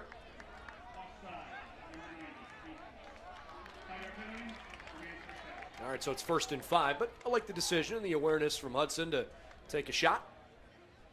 Now you've got both Lowry and Hudson on the field. I agree with you. Free play, good awareness by Jake Hudson. Take a shot. Wasn't able to keep the ball in bounds, but so Will Vance was on the field. He's the backup quarterback. Jake Hudson and Lowry. Oh, and by the way, Ty Gallo, who's out there, has also thrown 3 passes in his career. So if you're Mount Union, the fact that you've got so many different things you got to cover here, the creativity on BW's side makes it difficult. And the Jackets have had some success. Gallo throws, oh, he wanted to throw it, stayed on his feet after breaking the original tackle from Nick Brish, and then got absolutely crunched by Mark Blanc. The Jackets' trick play that time doesn't work out. Mark Blanc is a massive defensive player for Mount Union. He's only listed at 6 foot 230. Generally, program weight inflates the height and weight. I think they might have deflated the size of Mark Blanc. Caught a loss of 3, 2nd and 13 here. On the quick play over the middle, deflected at the line of scrimmage. I think Austin White got his hands on it. He was crashing down from his safety spot. Hudson looking for Deion Greer over the middle. 3rd and 13, 8:36 left in the first half. Jackets down by 2 scores. And again, a promising drive from the Yellow Jackets appears to be stalling out. Keep an eye on the top. Steinwalks is the guy that Hudson looks for in these types of situations. Well, there it is. He throws back that way, and it was almost intercepted. Baldwin Wallace is asking for a pass interference penalty when Steinwalks had his feet taken out from underneath him. But the flag does not come in. Chad walks away saying, I got held, but he's not wearing a white and black striped shirt. 8:28 left in the first half. Baldwin Wallace trailing Mount Union 28-14 in front of a really nice crowd on homecoming, community day, past captain's day. It's pretty much everything you want to celebrate here this afternoon as Rob Wolfington's punt is kind of off the outside of his foot, and it goes out of bounds pretty close to the 40-yard line.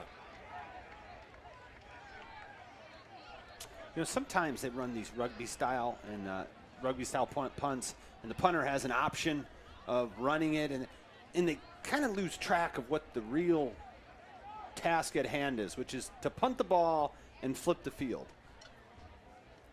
It just seemed as I looked at Wolfington, you know, he's assessing the field, he's processing, he's decision making, and then he's hurrying up and punting the ball, and it just never came off the foot properly. Well, and technically, when you leave the tackle box as a punter, roughing the punter then comes out the window. When you're outside that tackle box, you can get hit. And so on the defensive side, you can be a little more aggressive if you're aware of where the play starts. All right, the Purple Raiders have been known to strike quickly, so BW's got to be on their toes here. Fulford on a counter. Jawanza Evans-Morris out of a couple tackles and then wrapped up just past midfield. It's a gain of 6 yards to set up 2nd and 4. Clock's at 8:06 and counting before halftime. Junior captain Josh Liberati got to Evans-Morris right away. He stepped out of it, but he could not get away from Jack Bauer. Screen pass thrown up tall, pulled down, and I believe enough for a first down. DeMarco Haynes on the reception.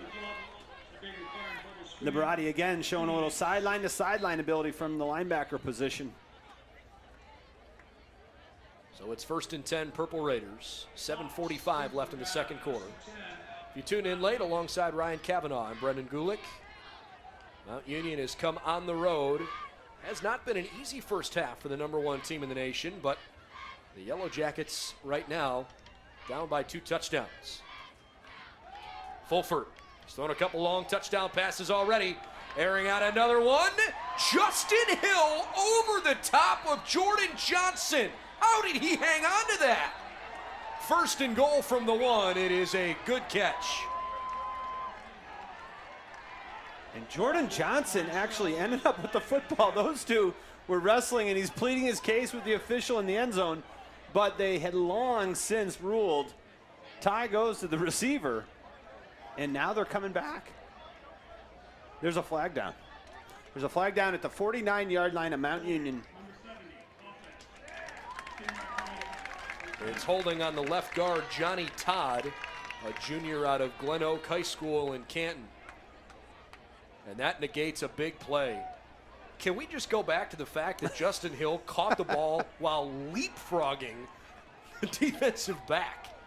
Goodness gracious. Oh, man, he went up to the 2nd floor for that one. I don't think he's quite Pierre Garçon or Cecil Shorts. Those are pretty big shoes, but there are those at Mount Union who think Justin Hill has a very high ceiling. 7:05 left before halftime. Clock is rolling. 1st down and 20. Fulford quick screen. It's caught by DeMarco Haynes, and he picks up almost 12 yards up to the 41, 42-yard line. 2nd down and 8. They will put it between those 2-yard markers.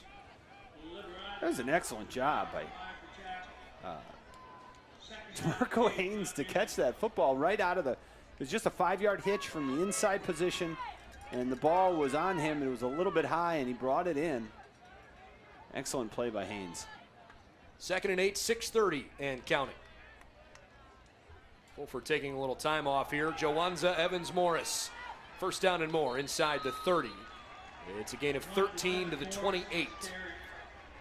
And this offensive line from Mount Union is doing an excellent job of opening up some holes. It just really, really giving the running backs, both Evans-Morris and Petroselli, some big running room and putting them right up on the 2nd and 3rd levels right away. Timeout Baldwin Wallace as Mount Union was trying to go into the hurry-up. Today's Yellow Jacket football game brought to you by the Oswald Company. They'll handle all of your insurance and risk management needs. By Medical Mutual of Ohio, official healthcare provider of Baldwin Wallace University. And by Arena 51 Laser Tag in Middleburg Heights. Prepare for battle. Mount Union 28, BW 14, 6:13 left in the second quarter. After the first quarter took just over 45 minutes to play, the second quarter has been much faster. BW is down 2 scores, and yet time of possession, they have doubled up the Purple Raiders. Mount Union now, though, with the advantage in overall offense, 231 yards, BW 216 yards. The problem today for BW, they've been hurt by the big play, and they have been hurt by self-inflicted bad timed penalties. And I would suggest poor decision-making coming out of the locker room. Caught, Hill up the sideline, slips 2 tackles, reaches for the pylon, but he stepped out of bounds when he did. Justin Hill felt like he was robbed of a borderline touchdown a couple of minutes ago when he made a circus catch, but he was not able to get into the end zone. The yard of, or I should say the line of scrimmage is the 3-yard line, even though everybody had lined up on the 1 for a moment. Evans Morris, the tailback here. He's a 1,000-yard rusher a year ago. Takes the football and untouched into the end zone. Touchdown, Mount Union. Touchdown, Evans Morris. The left side of that offensive line with Steven Sumner and Johnny Todd just collapsed the Yellow Jackets front. And Evans Morris slips in and then bounces it out and untouched into the end zone.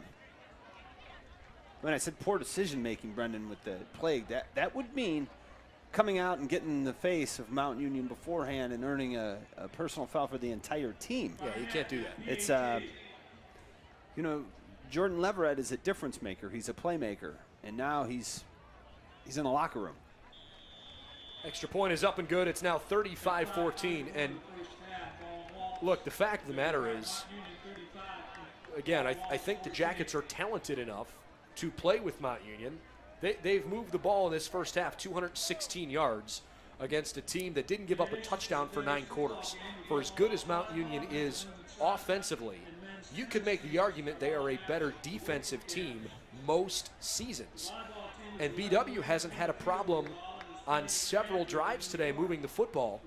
But when you come out and you put yourself behind the 8 ball like that, you're climbing up Mount Everest instead of maybe a smaller mountain. No question. No question. There's been a lot of, the field position battle. Mount Union's starting field position, more than half of them were at midfield or in Baldwin Wallace territory. So, like you said, look, if you're going to be Mount Union, first of all, you have to win the turnover battle, and you can't hurt yourself with penalties, can't hurt yourself with turnovers, you can't take points off the board. Nigel Henderson from the 7, and he ran into a whole host of white jerseys up just across the 20. So the offense back out on the field, 5:34 to go in the first half. Baldwin Wallace down by 3 touchdowns now, 35-14. And if the offense doesn't come up with points here, I think you risk losing having some of the energy in a stadium that is as crowded today as it will be all year. You've got to have some momentum here going at the end of the first half to mentally keep everything going. You're absolutely right. Momentum. And don't forget, Mount Union has the ball coming out at the half. They're gonna get the football to start the second half. So you're gonna have to score and ideally get a stop. John Murray Jr. ran in the B gap on the left-hand side and picked up 2. Second down and 8. Murray has not been able to get going. Well, really, the running attack, short, with the exception of quarterback draws and Hudson scrambling, the running attack is not. They have not consistently been able to gain some yardage. On the day, Baldwin Wallace running the football. Well, they've had 16 carries for 78 yards. A couple of those have been big chunk plays, including a 15-yard touchdown run from Dion Greer for BW's first score of the day. This is Darian Greer switching sides of the formation. Now Dion in motion. Hudson fakes to his left, ran up the middle, and had his legs taken out from underneath him. Not on Mitch O'Hara's watch. A gain of 1, 3rd and 7. Hudson with Kate. Mitch O'Hara, outstanding linebacker from St. Ed's. Starts as a sophomore on the defense, so that says something. If you're a sophomore and you start defensively for Mount Union, 3rd and 7. No doubt about that. 4 minutes, 15 seconds left in the first half. Baldwin Wallace now slowing down the tempo of the offense. Yeah, it's almost like they're trying to kill some clock here. You're right. That's a good idea, though. Hudson doesn't have anywhere to go. Trying to make a decision, and Mitch O'Hara says, why don't you meet the turf? I'll make it for you. O'Hara with sack. Mitch O'Hara sacks Jake Hudson, and now the Yellow Jackets have to punt the football deep in their own territory. And some of that momentum you talked about, you can feel it. You can feel it leaving just a little bit. This was not the offensive series that the Yellow Jackets needed coming off of another score from Mount Union. 3:27 as Rob Wolfington comes in. Wolfington rolls to his right, lets it fly. This is a much better punt. It is technically fumbled. I was going to say ruled for a fair catch, so you can't return that even after recovering the fumble. That was a pretty good job by the coverage team to get down there. And they'll rule it down at the 27-yard line. First down, Purple Raiders with 3:14 left. And if you're Mount Union right now, you're thinking about it this way. Okay, try to score here and then get the football first to start the second half, and you could make this a very steep hill to climb. In the meantime, while we have a very brief second, our hearts go out to Mount Union. It's been a absolutely brutal week for the Purple Raiders. First, they lost their longtime head coach, Ken Wable, the first of only 3 head coaches since the 1960s. And he really helped build Mount Union's program into what it is before Larry Karras took over. And he passed away at the age of 91 on a screen pass out to Josh Petroselli. And he is tackled for a first down with a flag coming in from the backside of the play. We'll see where it ends up. The other part, and of course, Coach Wable's passing was difficult news for the Purple Raiders. But at 91 years old, I think everyone would agree he lived a full life. A holding call on Mount Union backs it up. But what nobody was prepared for in Alliance was the unthinkable news last weekend that freshman women's soccer player Sydney Kleptash was tragically killed in an automobile accident that involved her father as well.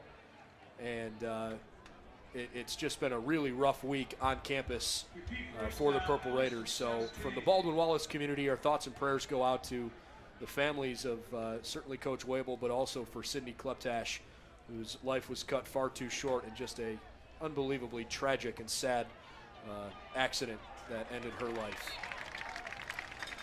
Mount Union on a 1st and 15 play picks up a couple yards, and the Jackets call timeout. The clock is still winding. They'll have to add some time back onto it. Not entirely sure where they're going to put that back up. But again, I'm sure the Purple Raiders, who have a big sign in their locker room that says God, family, football, and in that order. And sometimes for as much success as the football program has and for all the national recognition that they have certainly earned, you have tough weeks where you got to rely on each other as a family because life is about more than football, and Mount Union was kind of put through the ringer this week. Certainly was in a lot of different ways, and like you pointed out, there's constant reminders about Coach Wable, weight room, field, facility. A lot of those things are named after him as one of perhaps the godfather of this program, putting it where it is today. Both Vince Karras, current head coach, his father Larry, both of them had a chance to sit down on numerous occasions, coach with and learn from Coach Wable. And then, with regard to the student, these are things that, there is no playbook on how to handle those things. And as you see Mount Union play on ESPN, they're on TV, there's a mystique about them. They're still kids. They're still kids playing the game, and when a classmate is lost, that it certainly has a direct impact on the emotional lives of all the kids, the people in the school, especially those who knew that young lady well. Well, and one of the things that's kind of unique about Mount Union, the enrollment is not that large, but they have over 800 student athletes, and so many of those who are enrolled at school at Mount Union play collegiate sports, and it probably hits home for a student athlete more than anything else. Definitely a difficult week. Back to football here. What a catch by Justin Hill, who decides to stay on his feet and run back the other way and try to make some more out of this. And he's got it all the way up to Baldwin Wallace's 42-yard line. I'm not sure how you tackle that kid. I think earlier you said that there's a lot of people that think Justin Hill has a high ceiling. Is that what you said? Yeah. What gives that away? Right. Listen, 9.5 on a scale of 10 is the difficulty of the catch, and we're not even talking about that. He reached behind it, he tapped it, he brought it back to himself, and then he decided, let's make our own path. He went Lewis and Clark on the defense and trailblazed his own way across the field. That time Fulford a little bit too far for Haynes. Part of what makes this Mount Union offense go is the fact that D'Angelo Fulford makes so many good decisions with the football. Today, 13 of 15 after that incompletion for 245 yards and 3 touchdowns. He led the nation in passing efficiency last year. The next most efficient quarterback in the country, who do you think that was? Any level. I don't know. Here's a hint. He was the #1 overall draft pick. Baker Mayfield. Baker Mayfield was the second most efficient passer in the nation last year, behind only Mount Union's D'Angelo Fulford. And you said Fulford's 13 of 15 today, correct? 13 of 15 for 245 and 3 touchdowns. So I'd like to point out that incompletion and the first incompletion was a drop slant pass. Yep. So if the receiver's doing his job, we're looking at 14 out of 15. That's incredible. You can't really draw up a way that you can beat that. Jackets are going to continue to give it a run for their money. The thing I'm finding impressive is BW's rush defense is playing pretty well. And look, this is a Mount Union team that traditionally, while they are strong at wide receiver, it's probably their deepest group on the team. Mount Union historically establishes the line of scrimmage by running the football, and they have run it down people's throats for decades. Well, BW's had a pretty successful first half so far, stopping the rush. Only 53 rushing yards for Petroselli and for Evans Morris. Fulford, another gun, and it's caught right around the sticks. Harvey's got it. First down. Johnson on the stop. Beautiful route. That time they sent Petroselli through the line and into the flat, and that pulled linebackers away, and Harvey, the little square in, found the open space of the zone. And if you find an open space, Fulford will find you. 1st and 10 with 1:05 left before halftime. Mount Union trying to add on before the break. Fulford over the middle, found a soft spot in the zone. It's caught, and the Yellow Jackets can't wrap up Harrington. He scores. Touchdown, Mount Union, 31-yard pass and catch.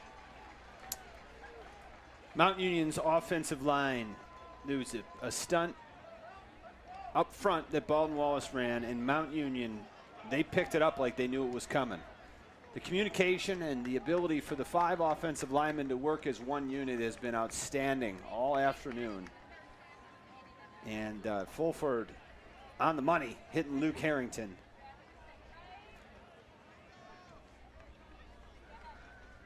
Extra point from Barnett. Perfectly through the uprights and good. Last year, D'Angelo Fulford threw for almost 3,100 yards. He had 50 touchdowns and only 5 interceptions.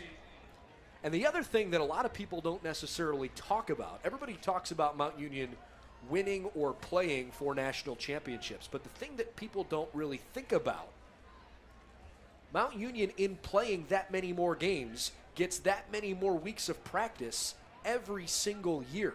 They're essentially practicing for 14 or 15 weeks after training camp. If you're a senior at Mount Union and you play 4 or 5 additional games past the regular season every year, that's an additional 20 games potentially that you're practicing for. Well, that makes your upperclassmen that much better because you get that much more in rhythm and that much more work with your coaching staff. Well, yeah, and you get 2 seasons worth of extra reps. Yeah. Game reps. 2 seasons worth of practice and 2 seasons worth of game reps. And the junior varsity, you mentioned there were 800 student athletes at Mount Union. 400 of those are on the football team. So all those guys, they're practicing against the best in the country. Was that? It was a fair catch. Well, it's a fair catch. Come out. Yeah, there is a new rule if you're not familiar.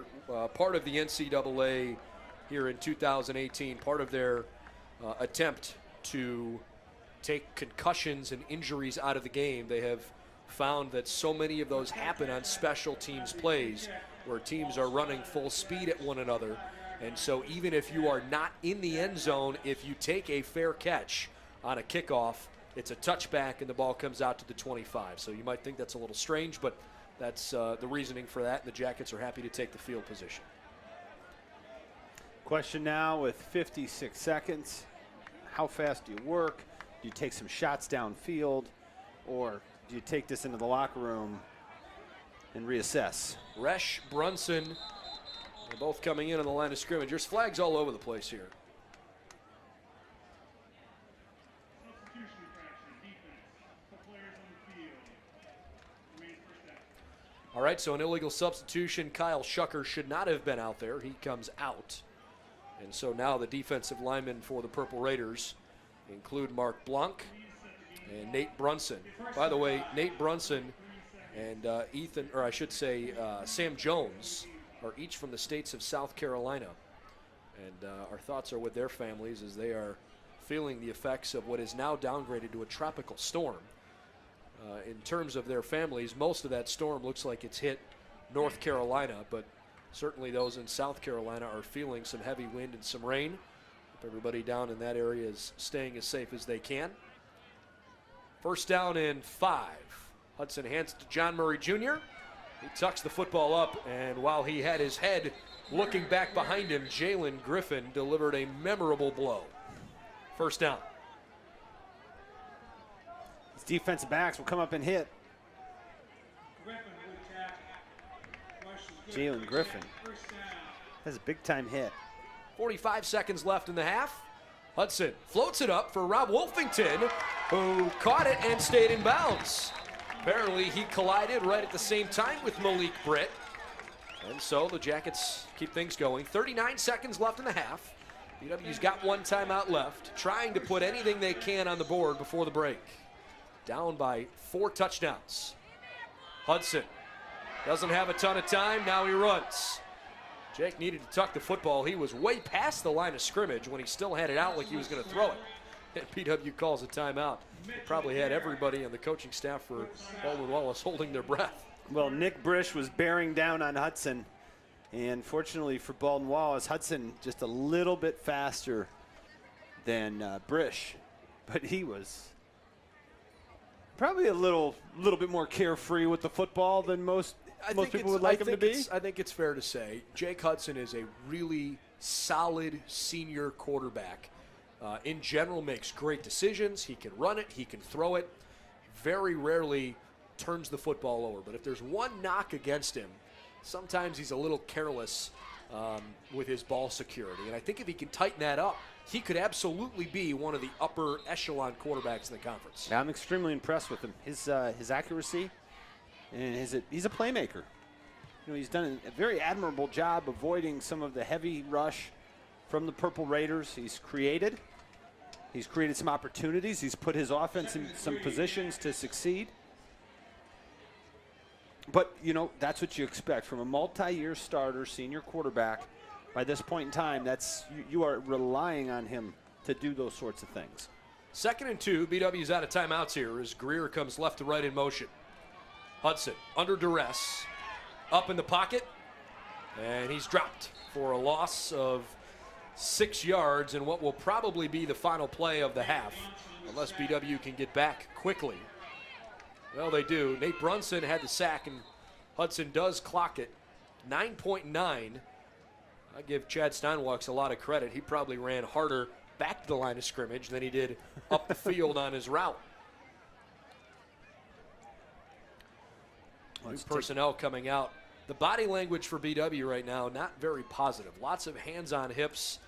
And quite frankly, the energy inside Finney Stadium, which was loud and mighty early on, it's kind of fading a bit. They've got 12 players on the field right now, does Baldwin Wallace. I don't think anybody saw it from the official standpoint. Yep, there they did. There comes the flag.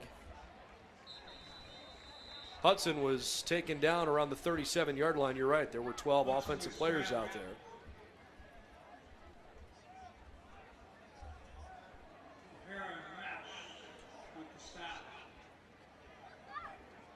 What was interesting is how long it took the official to throw the flag Yeah, after the ball was snapped. Maybe it just caught him off guard because he was trying to count everything up.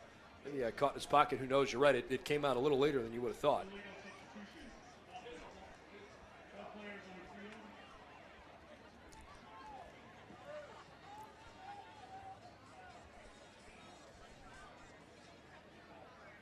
That penalty probably runs out the clock, doesn't it? There's 2.4 on the clock. The officials are getting together.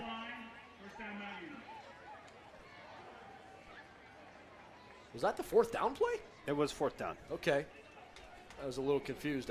It was 4th and 10. So they let the play go and counted the result at the end of the play, which was Hudson's little scamper. All right, so the Purple Raiders do have 2.4 seconds here. So either kneel out the clock or maybe take a shot down the field.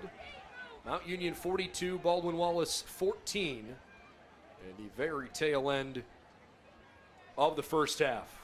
At times, some bright highlights. BW had looked pretty good, but the lowlights are the ones that are most memorable, and that's really what's most frustrating.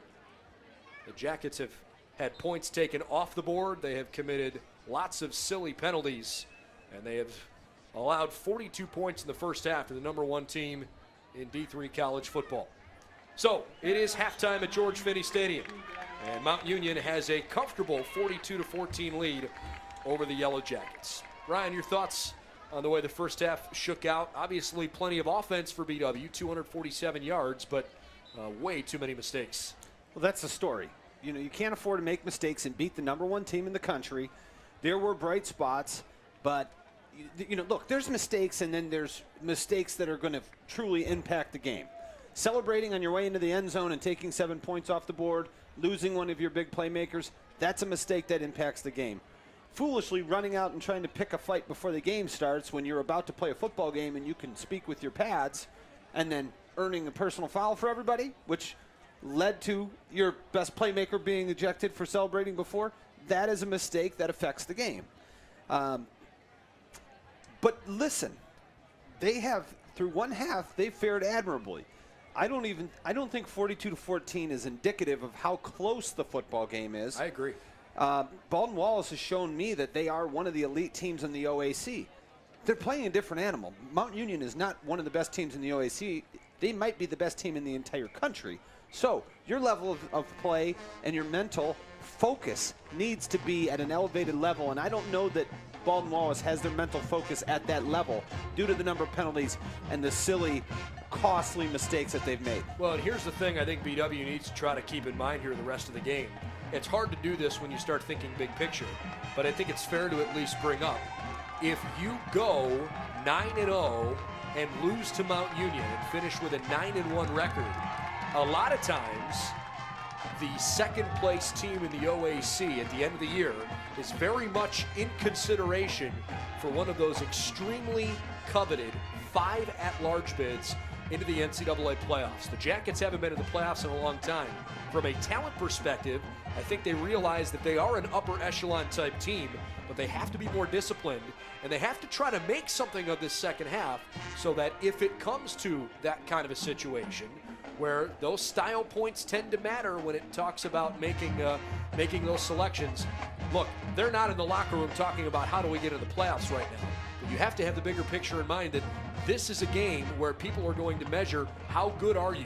Did you play well for a full 60 minutes against a team like Mount Union? I think it's an excellent point. If they run the table, assuming that the way this game's going continues, and they run the table, they end up 9-1. If you're the selection committee, you say, well, look, we know how good Mount is.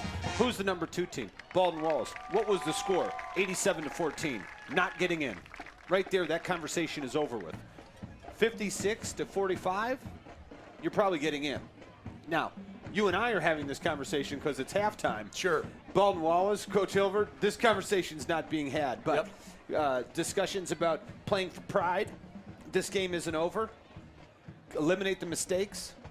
And we can play with these guys. That's the conversation. We can play with these guys. And I think they've shown that through the first half. All right, here's some first half numbers for you, and then we'll step aside. The Yellow Jackets have a total of 12 first downs. They've moved the ball 42 plays for 247 yards. Mount Union has run 16 fewer plays for 96 more yards. The Yellow Jackets had the football for 19 of the 30 minutes in the first half. Third down has been really difficult for BW today. They're 1 of 8 after entering the game with the highest third down conversion rate in D3 football. Jake Hudson threw a pick 6. It's his only interception. Other than that, 9 for 20 for 158 and a touchdown. He's been sacked 3 times. Jordan Leverett had 3 catches for 90 yards before he was ejected from the game. Baldwin Wallace has also run it fairly effectively as a team. Total rushing yards, they have John Murray Jr. has 42. Matt Lowry's got 25. Deion Greer 15 on his touchdown run. Jake Hudson has run for 12 yards. The team 22 touches for 89 yards. For Mount Union, it's all about D'Angelo Fulford. 15 of 17 for 289 and 4 touchdowns in the first half.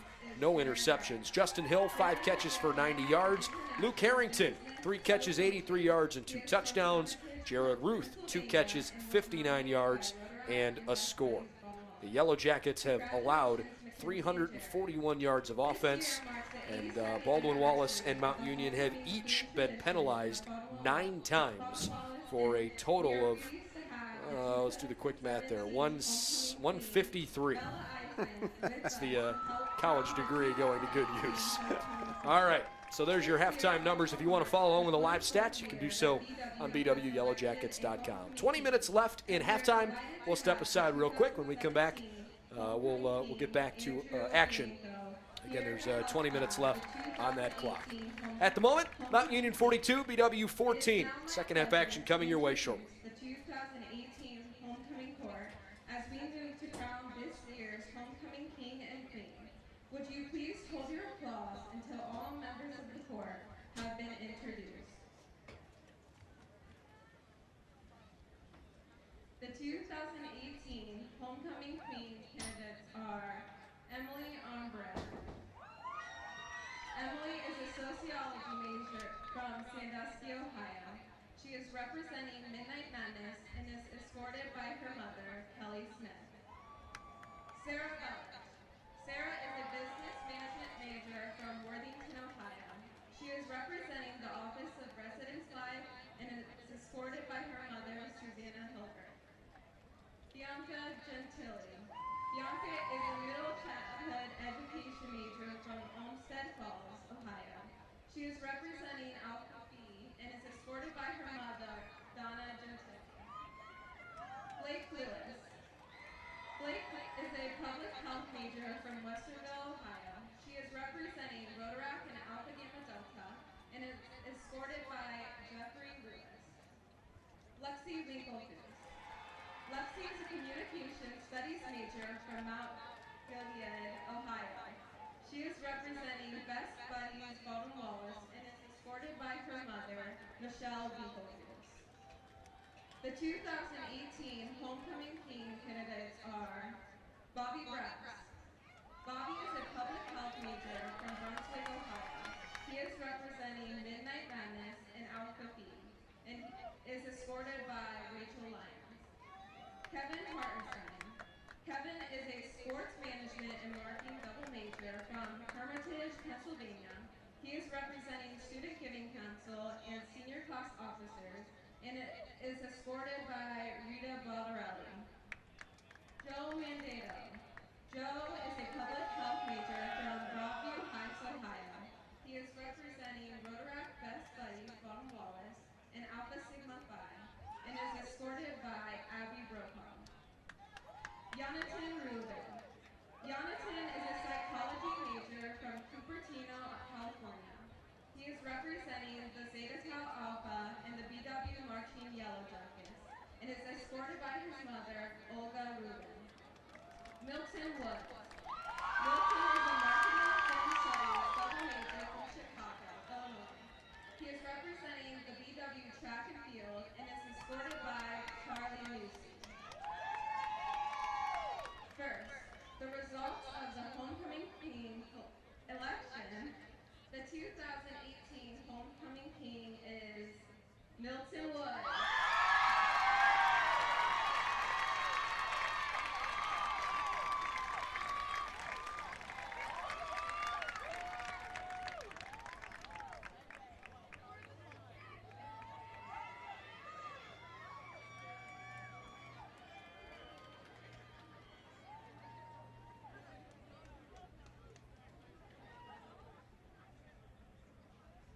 Milton, I take great pleasure in crowning you the 2018 homecoming king.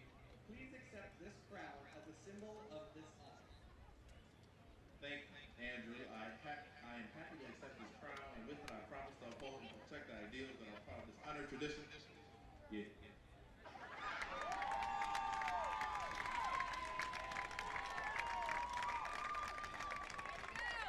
now, the results of the election for Homecoming Queen.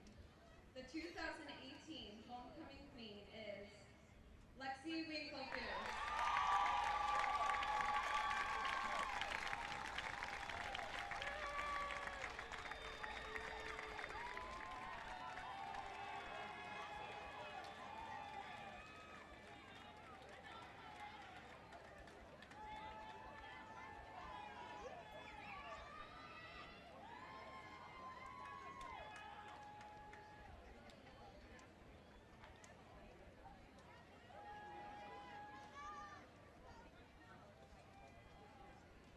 Lexi, I take great pleasure in crowning you the 2018 Homecoming Queen. Please accept this crown as a symbol of this honor. Thank you, Bella. I am happy to accept this crown, and with it, I promise to uphold and protect the ideals that are part of this honored tradition.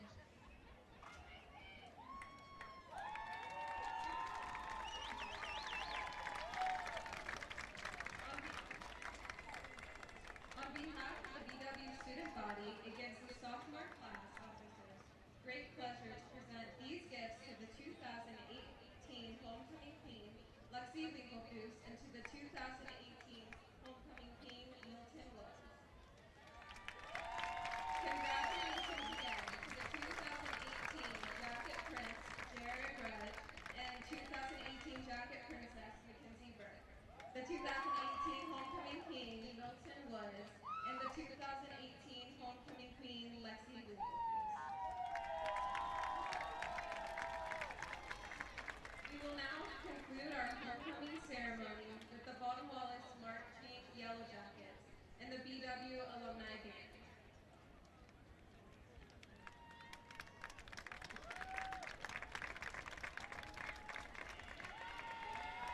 Ladies and gentlemen, will you please rise and join the BW Marching Yellow Jackets, the Alumni Band, and Sean McGrath in the singing of the Baldwin Wallace University alma mater.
Please welcome our alumni band, representing graduates from classes of 1954 through the class of 2018.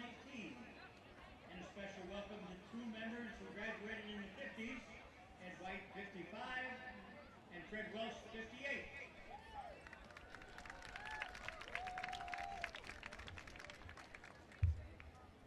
Night on Bald Mountain is a classical music piece composed by Modest Mussorgsky. Even though it was written almost 200 years ago, many of its themes are well known today because Disney featured them in the finale of the film Fantasia. We hope you enjoy this thrilling arrangement by Jay Boca.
All right, welcome back for the start of the second half. Mount Union with a sizable lead over Baldwin Wallace, 42-14.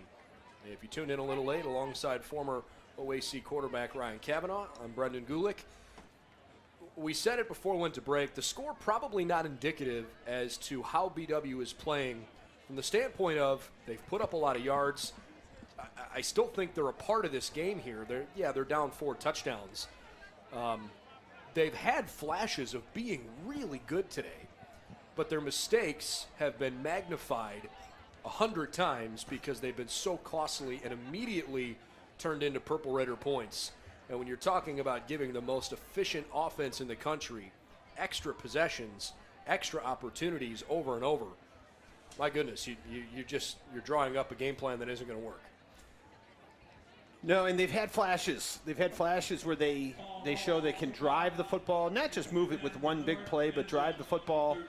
But, look, it's been said time and time again, if you want to beat Mount Union, you have to play a perfect game. Perhaps that overstates it. But you certainly can. The number of mistakes. Look, between the two teams, there's been 18 penalties in the first half. There were 3. I believe 3 that were declined. So this has not been a clean game by either team. But Baldwin Wallace has made more and more, unfortunately, timely mistakes. Trey Williams receives the kick, lowers his shoulder. Doesn't get too many opportunities to take kicks. So he enjoyed that one and brought it up to about the 33-yard line. And it is confirmed. Trey Williams runs very hard into people even when he's carrying the football. So we've seen him tackle, block, and now run as hard as he can into whoever's around. Middle linebacker for Mount Union does it all, and he is awfully good. By the way, other scores around the OAC. Marietta pounding Muskingum. They are early in the third quarter. It's 36-13. Ohio Northern is walloping Wilmington 49-10. Heidelberg and Capital don't play later, or I should say until later tonight. And John Carroll is shutting out Otterbein 38-0 in the third quarter. On 1st and 10 from the 33, D'Angelo Fulford keeps it himself, juts out to the right, and he is knocked out of bounds by the boundary corner Ty Fields. Solid pickup for D'Angelo Fulford on first down. There was only 8 rushes in the first half. The dynamic 1-2 punch of Evans, Morris, and Petroselli, only 6 combined. I imagine with the score the way it is, we're going to see a heavy dose of the run game here in the second half. Fulford wants it all on this play, and he's got Justin Hill so wide open, nobody was within 15 yards of him. All Hill had to do was catch it, and then he found his way into the end zone. So Mount Union strikes for a 61-yard touchdown pass, and it is 48-14. I don't know if the defensive backs bit on the run fake or what it might have been, but Justin Hill was not accounted for. No, that's called blown coverage. Matt Dunning was the only defensive back, and he had no idea that Justin Hill was 10 yards behind him. Fulford did, however. Corey Barnett on for the extra point. Snap is back. Ball is down. The kick is perfect. Mount Union 39 seconds into the start of the half, and they have added another touchdown, 49-14. For what it's worth, this is the first time since 2011 that BW has scored 10 or more points against the Purple Raiders. The last couple years in particular have not been pretty. No more than 7 points in any of those games. In fact, in one of the games in which the Jackets did score a touchdown, it was a defensive touchdown. I don't think anybody is doubting the offensive ability, for the Jackets. What I want to see here in the second half is how they come out and respond, because if you look up at the scoreboard, Ryan, it's easy to kind of take yourself out of the game, right? I mean, you can get lost in how lopsided the score is. But if BW is able to show some mental reserve here and try to make something of this, they could still grow in this second half. So we'll see how they choose to go about it. Deion Greer from the 3-yard line. He runs into a wall of white at the 18. Would have probably been better off taking the fair catch and moving it out to the 25, but nevertheless, 1st and 10. We'll see what the Jackets do offensively. What that kick coverage? A wall was the only way to describe that.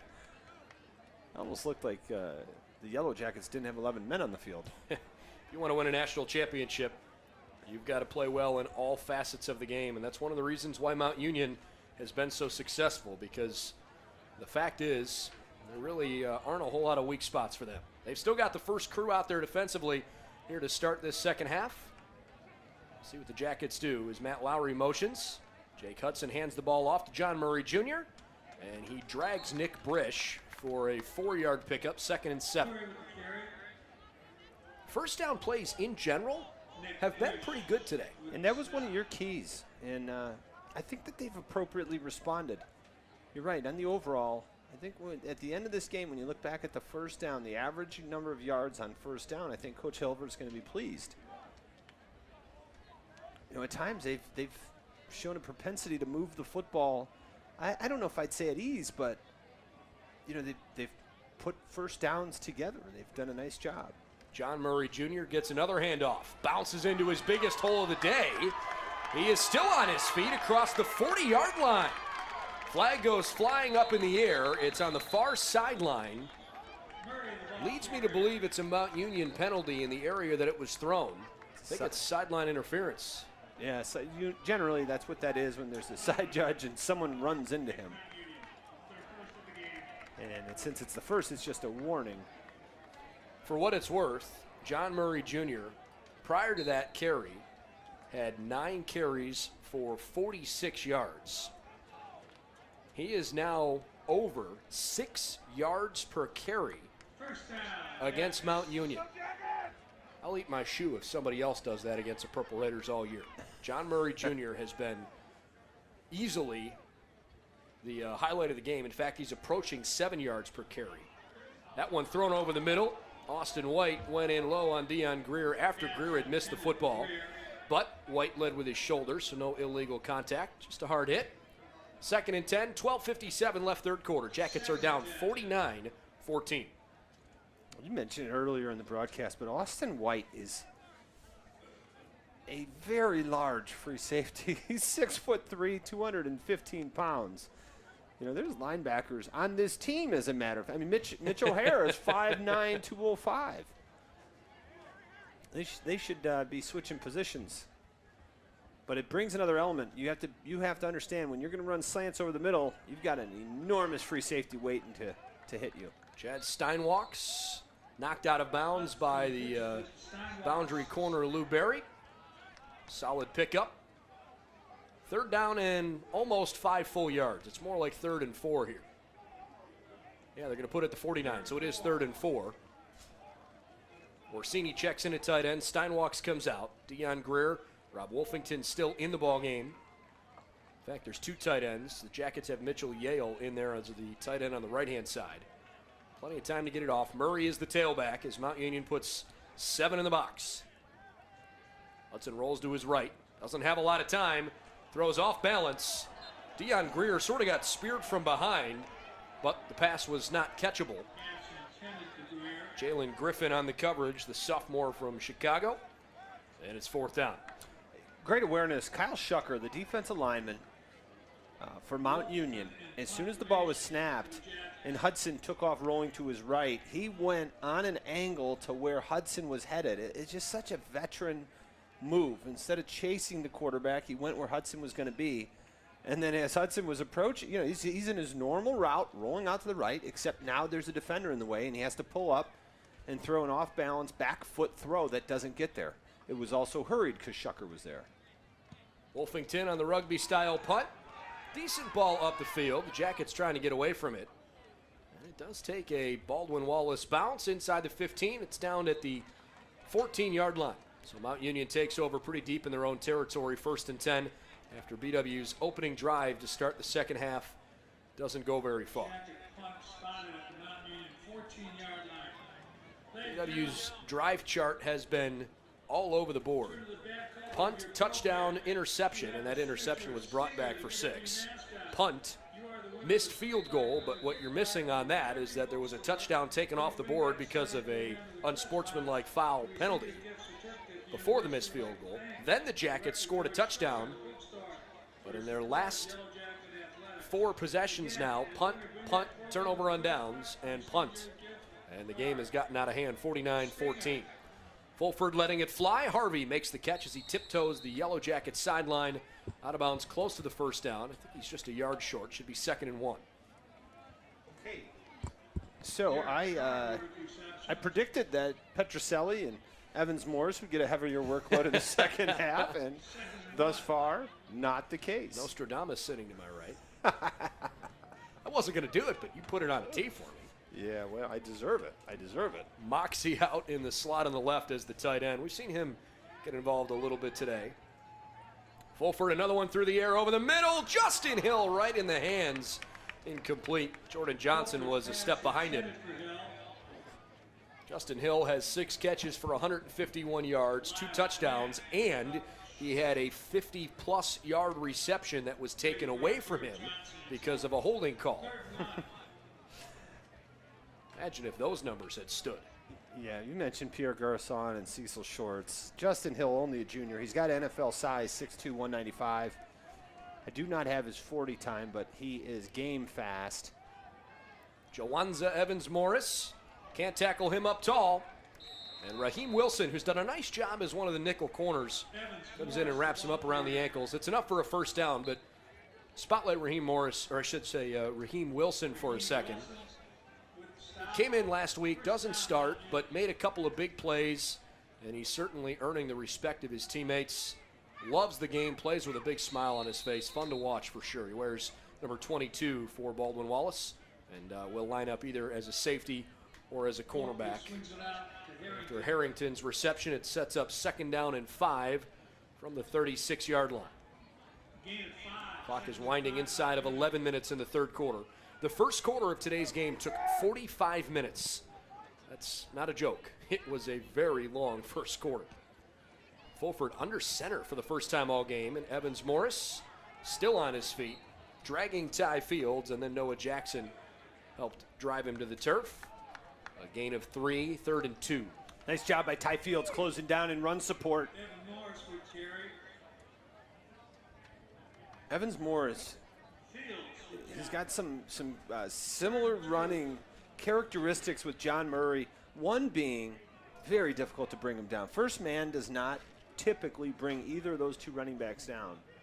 How about the fullback look? Yeah, I really don't see Mount Union go to the I formation very much. This is Evans Morris running off tackle right side. Couple of stiff arms. I think he's short of the first down. He could not bounce to the outside despite a solid effort. By the way, Joe Fernaro is the fullback for the Purple Raiders, and Mount Union, I think, is going to punt the football here. Yeah, Fernaro, West Geauga, from Chesterland, Ohio. 5'11", 250 fullback. Not the kind of guy I want running at me if I'm a strong safety coming up in run support. Unless I'm Austin White. Right, yeah, except, unfortunately they're on the same team. 9:24 left in the 3rd quarter. Adam Snyder is a really good punter for Mount Union, runs a fake. It's a perfectly executed fake. It's caught by Danny Robinson, the linebacker, and he is all the way down to BW's 32-yard line. That was a perfect pass. Well-thrown ball. Danny Robinson looked like he's supposed to be catching and running the football instead of playing defense primarily. Here's the interesting thing. This game, it's a 35-point lead. Mount Union doesn't seem to be slowing down. As a coach, are you putting it on tape? You just want everybody to know, hey, we can run the fake punt, because with it working that successfully, one might think they would save it for a time in the season when they need it. Fulford forced to run. Good coverage. Unfortunately for BW, he is awfully far up the field, and he's almost got a first down. It's going to be 2nd down and maybe a long 2 coming here. He's tackled by Noah Jackson. But Fulford, for as big as he is, he has a great ability to put his foot in the ground and change directions like he did right there. As he rolled and past the line of scrimmage, there were 3 brown jerseys, 3 yellow jackets, and he just put the left foot in the ground. He went right past them, and then as the second wave came, he dove. So he doesn't take a hit, and he gets. Well, he just got driven to the turf there. Nice job, Raheem Wilson, breaking up the pass over the middle for Cole Moxie. D'Angelo Fulford got smoked by Noah Jackson. And they tried to pick him up, and he waved it off and said, no, I don't want anybody to help me up. And he's still down. Well, he's sitting up, but it looks like perhaps he's just cramping a little bit. Whatever the case is, I certainly don't want to speculate. Hope he's okay. Jake Keeney is the backup quarterback for Mount Union. He's a sophomore from Hayfield High School in Alexandria, Virginia. And while Keeney doesn't really have much in the way of stats and playing time, playing behind a guy like Fulford, he did make the playoff roster last year and did see a couple of opportunities to throw the football in their opener 2 weeks ago against Rose-Hulman. Timeout on the field, 8:07 left in the third quarter. Mount Union way out front of BW, 49-14. Today's Yellow Jacket football game as Fulford walks off the field. Brought to you by the Cleveland Clinic Sports Health Division, the official healthcare provider for BW Athletics. By Integrity Berea. If you're looking for a place to call home, choose Integrity Berea. Visit us online, mybereaapartment.com. And by the Crown Plaza in Middleburg Heights. If you're looking for a quality place to stay before or after any Yellow Jacket contest, choose the Crown Plaza. Mount Union has it 3rd down and 1. Football is on the 26-yard line. Actually, maybe it's 3rd and 2. I think the marker on the far side is a little off. Keeney is under center after Fulford had to leave the game for at least one play. And Jawanza Evans-Morris has enough for the first down. We'll see if Fulford comes back in or if they leave Keeney out there. Clock continues to wind inside of 8 minutes. You know, I know whenever anybody gets injured, there's always a rush from the side of both coaches and or athletic trainers to get out to check on the injured party. When Fulford went down, it was a dead-out sprint. I mean, there was a number of people coming out there to make sure that the Golden Boy was not seriously injured. So that may have been something where they say, hey, you've done enough today. Let's get Jay Keeney some more reps. Well, Keeney stays in the game, although Fulford is standing on the sideline with his helmet on, right next to head coach Vince Karras, and it looks like he's stretching out both of his calf muscles, so I imagine he was just dealing with some cramps. After a 2-yard pickup, 2nd down and 8 here, 7:13 left in the third quarter. Mount Union leading by 35.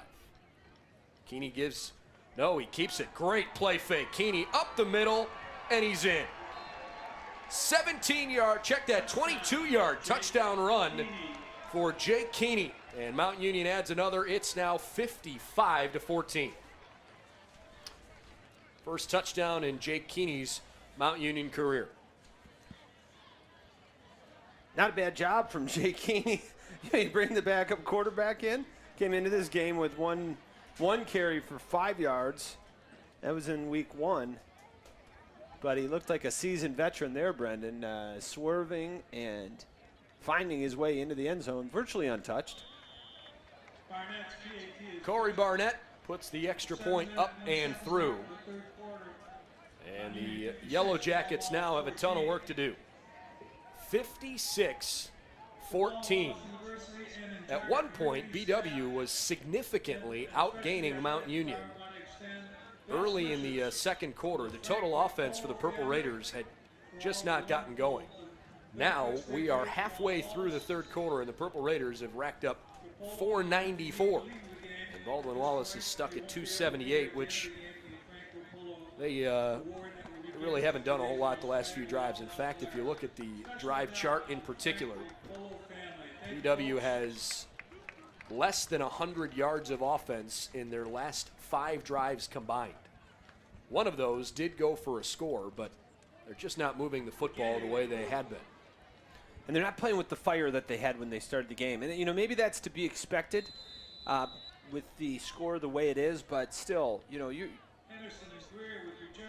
that's what they're looking for at this point, them being the coaches.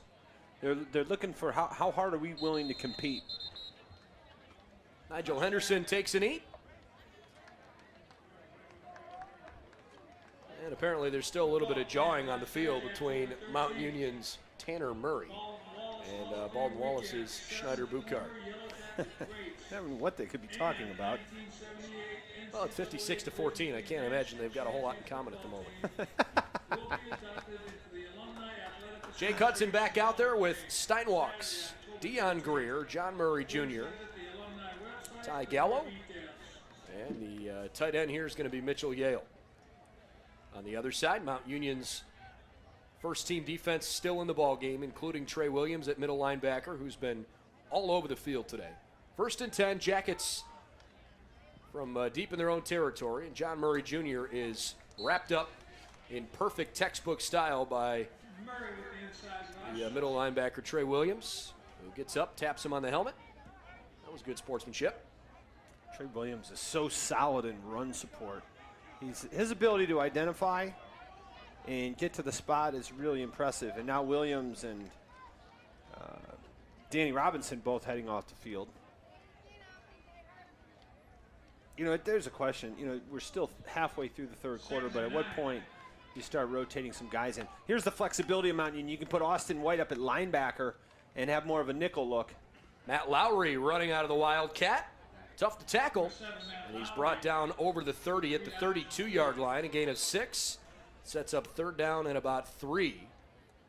The officials stopped the clock for a moment as one of Mount Union's defensive linemen, Kyle Shucker, for the 2nd time, helmet popped off. Maybe he's having some equipment problems, so he had to check out.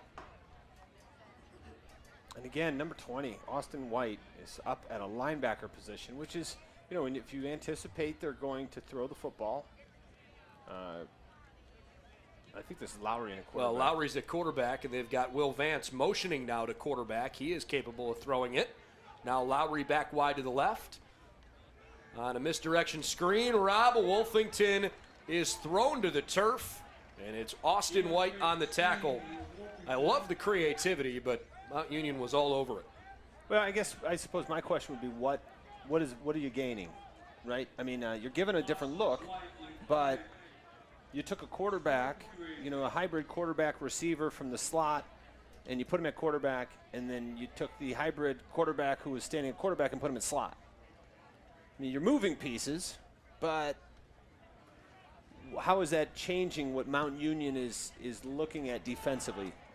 Wolfington, good one up the field. It was a fair catch, bobbled and dropped, and the Jackets are on it.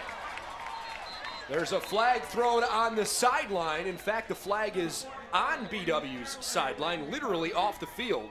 Dane Eberle, the long snapper, recovered it. I'm wondering if this is a sideline interference call. Again, the flag is literally off the field. It's almost on the track. 4:55 left in the third quarter. Here's the call. Personal foul, number 10 to the kicking team. That penalty goes half the distance to the goal. 1st down, Baldwin Wallace. Well, the foul is on the kicking team, which was on BW. So the foul. Okay. He said it follows half the distance to the goal, which had me wondering which direction we were going. Okay, the foul is on Mount Union. He said number 10, which would be Tanner Murray. So that means the Jackets recover the fumble, and they can add half the distance to the goal on the end of that. 4:55 left third quarter. Mount Union 56, Baldwin Wallace 14. And may I point out that that is notable because Tanner Murray was the gentleman from Mount Union who was having some extracurricular conversations after the last kickoff. Sometimes there is such a thing as playing with too much fire and too much chippiness. Unfortunately, I think Baldwin Wallace is pretty familiar with that today. 4:55 left in the third quarter. Hudson tucks it and goes down at the 20. Danny Robinson wraps him up. It's a loss of 7. Jake Hudson has gotten out of so many of those near sacks, stepped out of tackles, this time unable to get away from Danny Robinson. Credit to Robinson for being able to bear down and keep Hudson in front of him, because that has proven to be a difficult task tonight, Brendan, this afternoon rather. Hudson, he's been very good at making people miss. Matt Lowry now in at quarterback. Stein walks wide to the left in the slot. Deion Greer motions right to left. Lowry fakes throwing that way and runs up the middle. where he spins down to the 15-yard line, stopped by Mount Union's Trevor Cox. An update across the OAC, the other nationally ranked team in the conference, John Carroll. They're ranked number 20 in the nation, and that will likely increase next week, I would imagine, after a 45-0 smackdown of Otterbein. It's the same team that BW beat 33-3 last week. Baldwin Wallace, they've got a countdown clock in their locker room counting down to the battle for the Cuyahoga Gold Bowl, which they have not won since the fall of 2012. 5 straight losses to their crosstown rival, John Carroll. This is a BW team that is as good as they've had at all in the last 5 years, and I think they're very much looking forward to that game. Hudson has no time to throw, somehow avoids the rush, keeps his eyes upfield, and he runs out of bounds pretty close to the line of scrimmage. He ran around quite a bit, but I don't think he gained anything. Maybe a yard or two. But it's going to be 4th down, and they'll call it 4th and 10 here. 2-yard gain. That was the best 2-yard gain we've seen all afternoon. Jake Hudson somehow avoids what appeared to be half of the Mount Union defense, who found themselves in the Baldwin Wallace offensive backfield, unblocked. Jake Hudson avoids them all and gets back to the original line of scrimmage. Original meaning on 1st down, not on this one, as it was a 2-yard gain.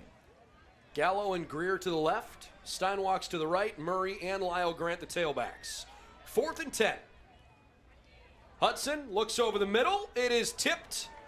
And so the contact in the end zone does not matter whether or not you thought it was pass interference. After the deflected pass, it's an incompletion and a turnover on downs. Danny Robinson tipped it, and I believe Steinwalks, it's hard to tell from up here. It looked like he was open, but without seeing a back camera of where Robinson was in comparison to that passing lane for Hudson, it's hard to say, okay, he could have thrown it there. So a lot of times on that slant, you have to wait for him to clear. By that time, the coverage had closed down on Steinwalks a little bit. But he's had some success on that slant against this Purple Raider defense. Well, the Purple Raiders are going to another group. Jake Keeney fumbles the ball, picks it back up. He's actually going to make something out of this as he slides down and has defenders hurling over top of him. Again, this is Mount Union's second group of skill players. They've still got a couple of their starters in on the offensive line. It looks like the center, Travis Sticka, is in there. Steven Sumner, the left tackle, is still in. But Jake Keeney is the new quarterback, and Tegan McFadden, who last week ran for 14 times, 79 yards and a touchdown. He's the new tailback. The slot receiver to the right is DeMarco Haynes. Derek Harvey is wide to the left. A throw to the right-hand side. It's bobbled and dropped by Darian Littlejohn. Again, these are, for the most part, Mount Union's second group of receivers. Justin Hill, Jared Ruth, Luke Harrington, all not on the field at the moment. And Joe Kozaleski, the backup tight end, is also in the game. 3rd down and 7 for the Purple Raiders. They've got it on their own 16. And the second group of receivers, meaning they also have a shot at getting into an NFL camp when they finish their career. Inside of 2 minutes left in the third. Keeney throws back near side with a flag in the air. Play continues, might be a defensive penalty. The result of the play is shy of a 1st down by 2 yards up to the 21, a gain of 5. And we'll see what the penalty is for. Here's the call from Mike Brenner.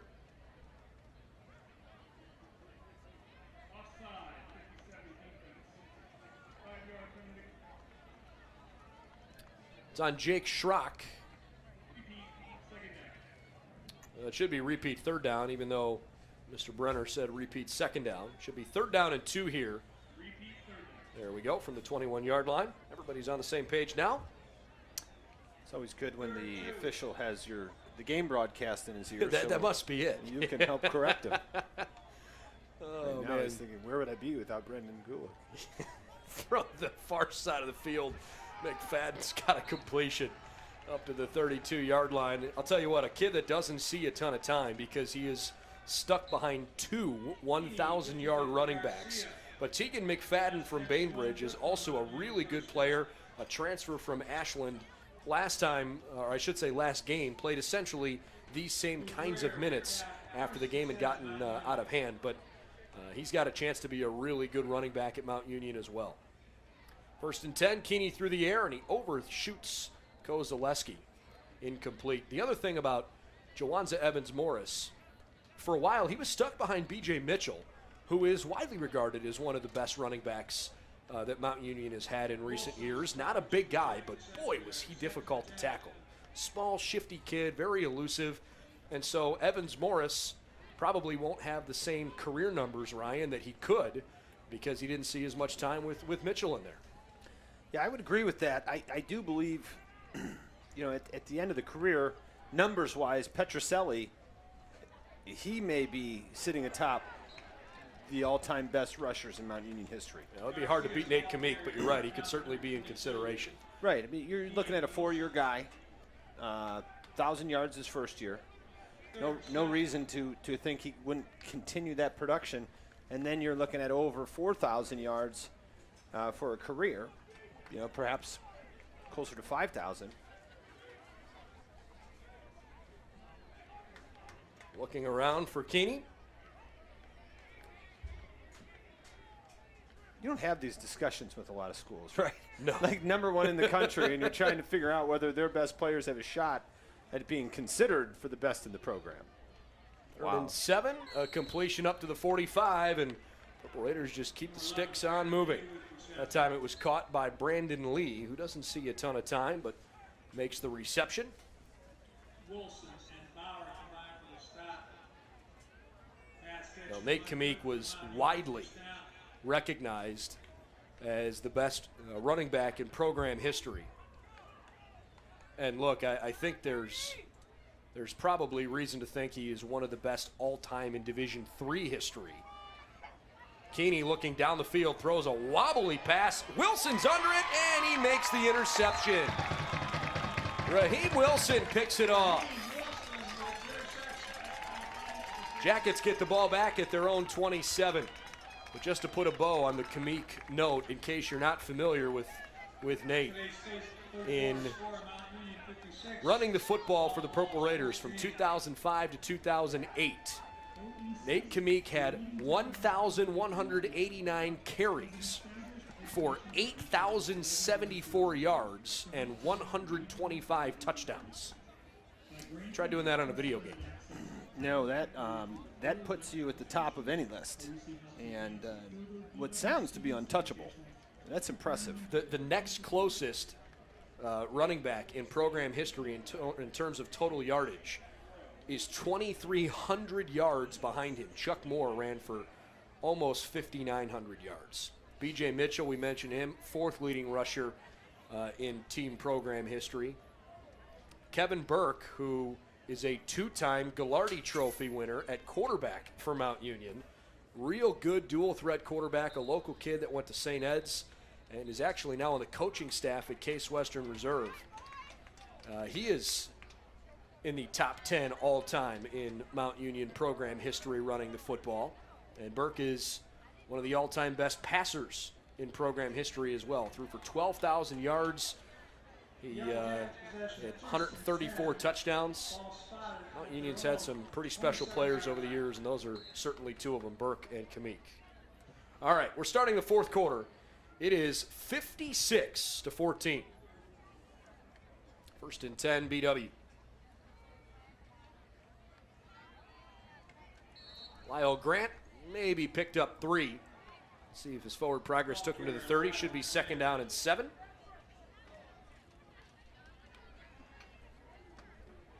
Just trying to put in perspective that Nate Kamik ran for 8,100 yards, and Chuck Moore, who was an absolute beast, ran for 5,800 yards, and Dan Pugh, who was also an animal at running back, ran for 4,500 yards, and Kamik was running circles around them in terms of those total numbers. It's pretty remarkable. I mean, Kamik, in my opinion, he's like borderline college football Hall of Fame numbers. Up in the pocket, Hudson. He's got room to run and a whole lot of it. Hudson nearing midfield.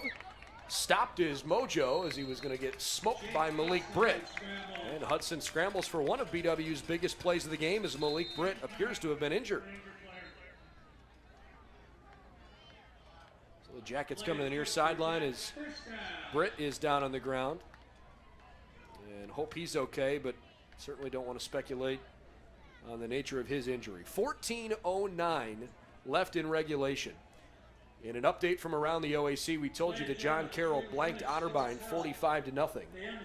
Ohio Northern walloped Wilmington 49-16. That game's a final.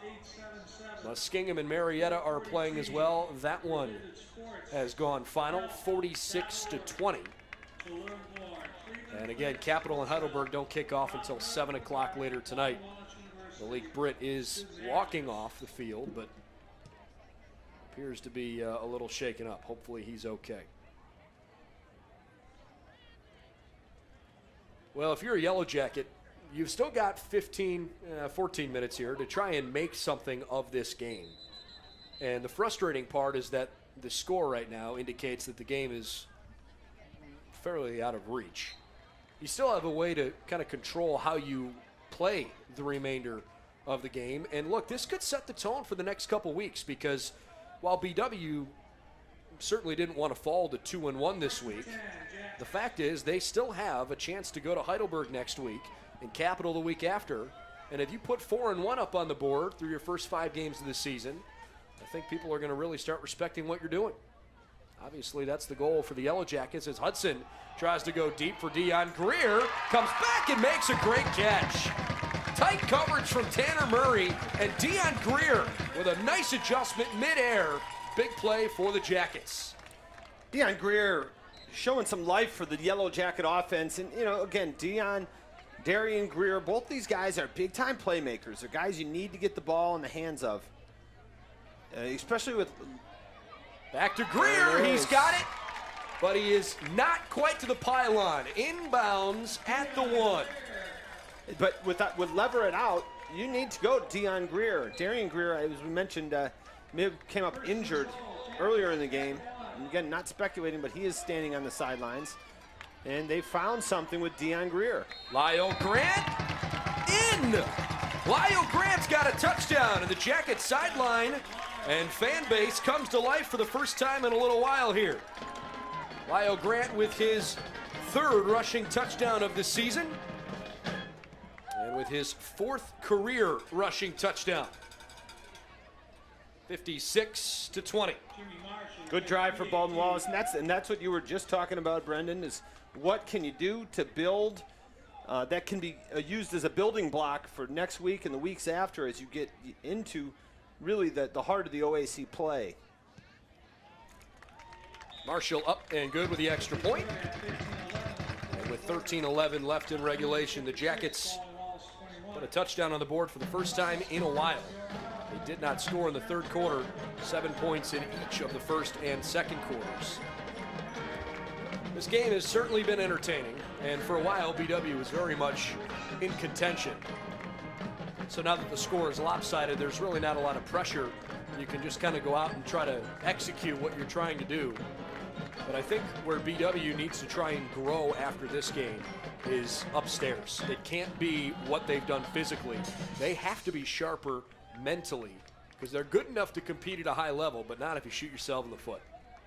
Well, and they're learning that. You know, right now they're learning you can go out against, with all due respect, you know, everybody has up and down years, you know, in Otterbein. And you can put it on Alma, and you can put it on Otterbein. And maybe you make those mistakes and they're forgiven, or they're not, they don't expose you for what it is. But now when you're playing against the pinnacle of Division III football, and you're going to face John Carroll and some of the rest of the elite, the top dogs, the alphas in the OAC, you're going to have to clean it up. You've got to clean it up. You have to be as mentally strong as you are physically prepared. Special teams coordinator Matt Hanhold is not a happy camper on the near sideline after the kickoff goes out of bounds. And Riley Jones will come back on the sideline about 25 yards away from the special teams coach, hoping not to have to explain that one. Nope. That's a tough break. It was close to being in the pylon, but it's a mistake that puts Mount Union on the field at the 35. Again, the running back is Tegan McFadden. Quarterback here in the 4th quarter for Mount Union. Second series for Jake Keeney. McFadden on the handoff. through a couple of tacklers somehow. Raheem Wilson comes up and is the first to hit him. He got finished off over the top by Chris Burnside, the young man from Medina Highland High School. And Raheem Wilson has had a good second half thus far. Hit the interception. He does. A couple big tackles, pass breakups. Done a nice job. McFadden trying to slice his way through a couple of guys. He did not quite get to the 45 for the first down, just shy of it. Third down and short upcoming, gang tackled by BW. Ty Fields was there. Jackets trying to quickly get things aligned again. V. Seeley checks in as the right defensive end here. 3rd and 1. McFadden up the middle, first down and more. He's across midfield, and the clock will continue to roll after the ball is set. 12-10 left in the fourth. Mount Union 56, Baldwin Wallace 21.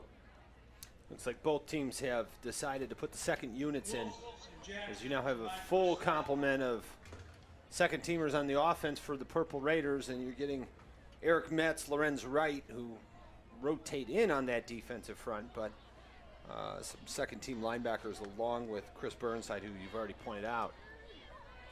Lorenz Wright is a former Euclid Panther under head coach Jeff Rotsky out on the east side of Cleveland, a team that's been in the playoffs in the Ohio high school playoffs the last couple years. They've had a nice little program and sent lots of kids to play college football, and many of them at the Division I and II levels.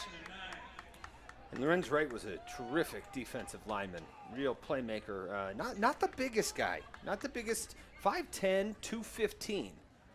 And he might have been a little bit smaller than that last year as a senior at Euclid, but he made plays week in and week out. Lorenz Wright was a difference maker on the defensive line for Euclid. And I anticipate, look, he's getting run here as a true freshman at Baldwin Wallace. I think he'll have a long and successful career here. Ball popped out there. They're going to say it is a fumble. How about that? Baldwin Wallace football.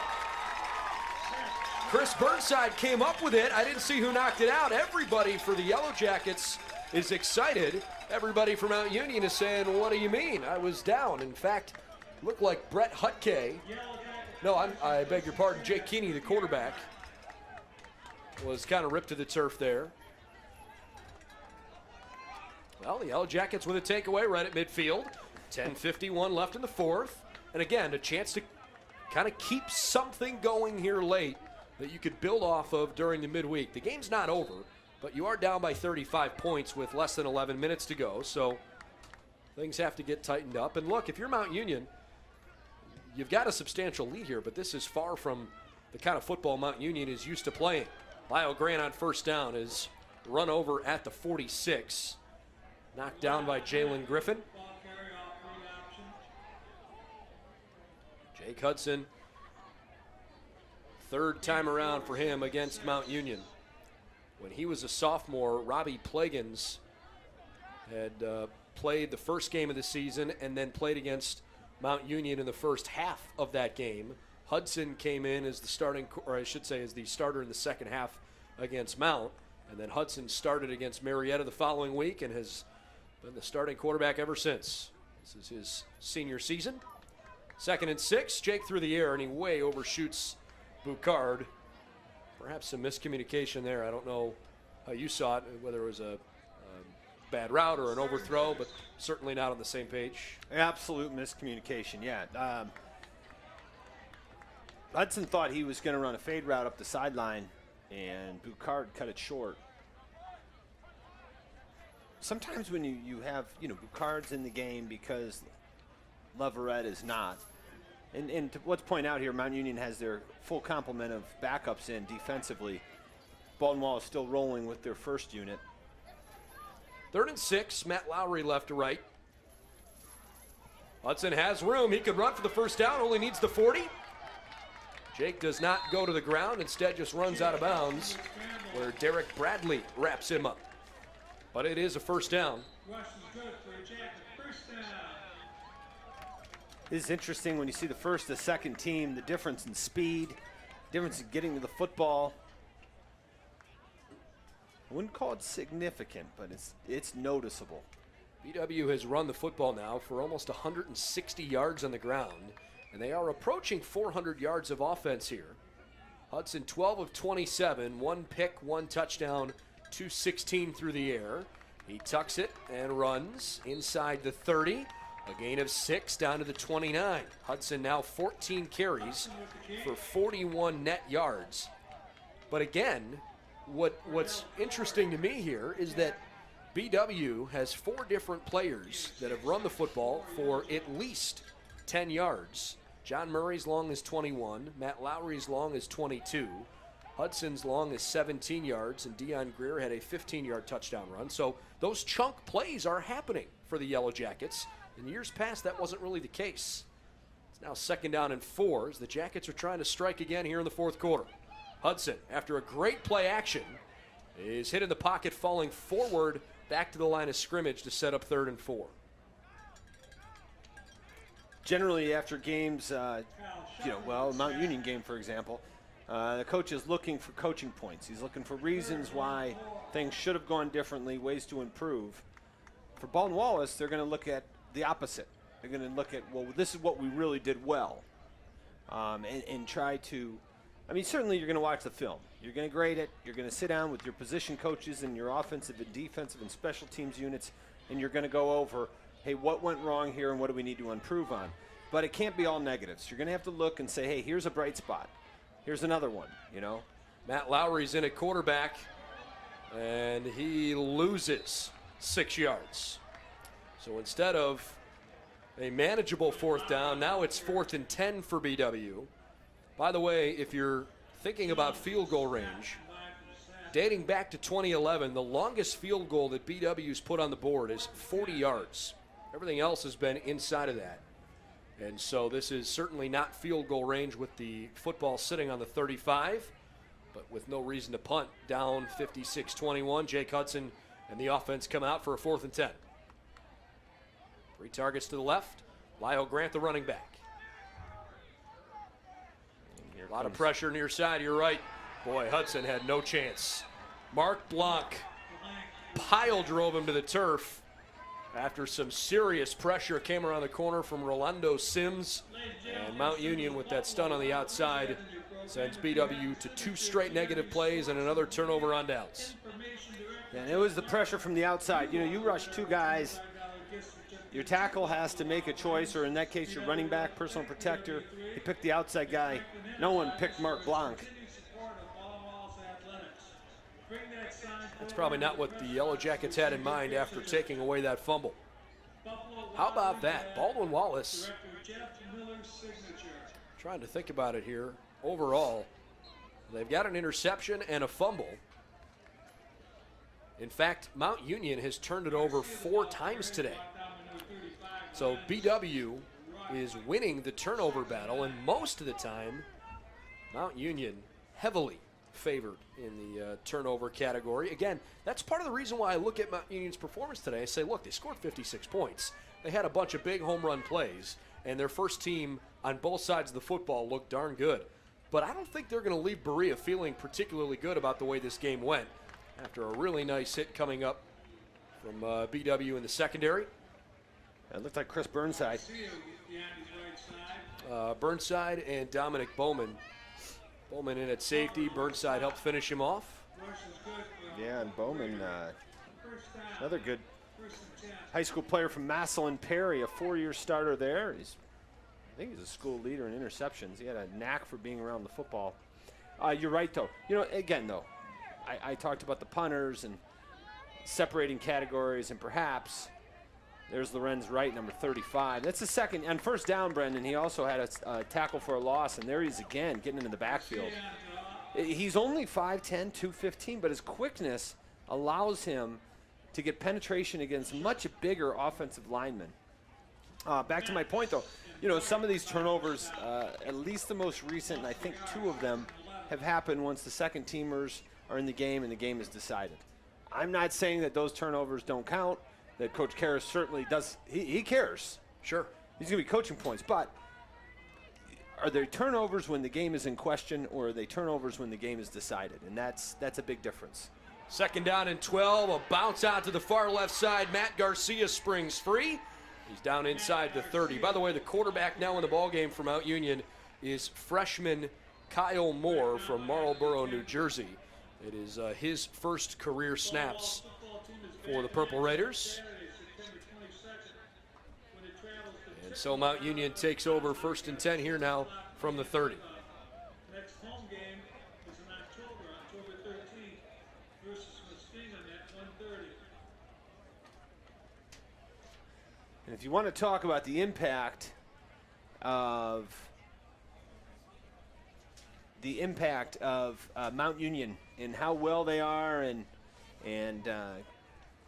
being a nationally known program, you have to look at the quarterback situation and look no further than your 3 quarterbacks. You've got Fulford from Virginia, you've got from Florida, Jake Keeney from Virginia, and now a quarterback from New Jersey in the game. They are certainly all over the board. And we're in Ohio. 4:15 left in the fourth quarter. 56-21 Mount Union. It has been a much faster second half with a clock moving more rapidly. Throw was a little bit behind Harvey, but he still reached back and made the catch. Derek Harvey has it for a first down on decent little throw from Kyle Moore. Again, I can't imagine Kyle Moore gets a ton of reps, and for him now to be playing in this game is a big deal for him. Get out there and actually get some live game reps. And look, the reality is, because Mount Union so often puts up big numbers against the opposition, some of their younger players who are not on the JV squad will see game reps late in game, and that, again, it just helps continue to build this machine that they've put together where they win over and over and over again. And if you maybe didn't catch the note earlier, the last time that Mount Union lost a regular season road game was here in Berea in 1991. Just in terms of their record in the conference, the Purple Raiders lost 2 years ago to John Carroll. Before that, their last loss in the OAC was 2005. Before that, it was 1994 to Baldwin Wallace, and that was in Alliance. So they just haven't really lost very many games at all, as we get a tackle right around the 8-yard line. In fact, 2 years ago, when Mount Union finished the season 12-2, they lost that game to John Carroll to finish the conference off, and then lost in the national semifinals to Mary Hardin-Baylor, who went on to win the national championship. That was the first time Mount Union lost more than one game in a season at any point since '94. Yeah, it's just a domination. And when you look at, Larry Karras, of course, he's in the Hall of Fame, the College Football Hall of Fame, and as he should be, one of the greatest coaches record-wise. And then you look at head coach Vince Karras' record. He's 70-4. Well, it's about to be 72, yeah, because it's 71 against Rose-Hulman and now 72 this week. And he's 40 after today, 45-1 in the OAC. Yeah, so 72-4. I mean, that's the most wins in college football over the last 4 seasons. I mean, it's last 5 seasons rather. And 2 Gagliardi trophies for players that he's coached. I mean, it has just been a dominance. And the OAC is good football. It is. They're not doing this in a cupcake league. Look no further than John Carroll making it to the semifinals or the playoffs. Well, like we said, most years, whoever that second-place team in the OAC is, oftentimes gets a look. Even if they don't get in, they often get a look at the NCAA playoffs for an at-large bid. Ohio Northern's been there. In years past, BW's been there. Heidelberg has an appearance. Yes, John Carroll a couple of times has gotten an at-large bid. So widely regarded, this league and 2 others, one in Minnesota, one in Wisconsin, are far and away the 3 best leagues in Division III. And depending on the year, some of it's subjective, but depending on the year, the OAC could rank as number 1. But there's no doubt that this is one of the best leagues in the country, as that ball is thrown toward the left corner, but underthrown. And it was a 4th down conversion attempt. So the Yellow Jackets will take over on downs, 1st and 10, and it looks like BW is going to bring a new group out onto the field. And they'll be led by a new quarterback, A.J. Miller, coming out in place of Jake Hudson. Kendall in coverage for the Jackets secondary. A.J. Miller is a Floridian himself. First and 10.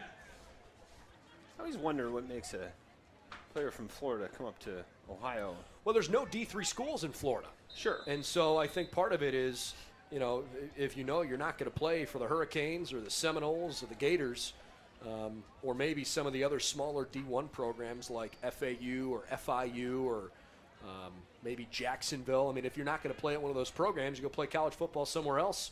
Why not come to Ohio where football is loved and appreciated, and there's some darn good programs at the Division III level up here. Plus, the quality of the education is pretty darn good.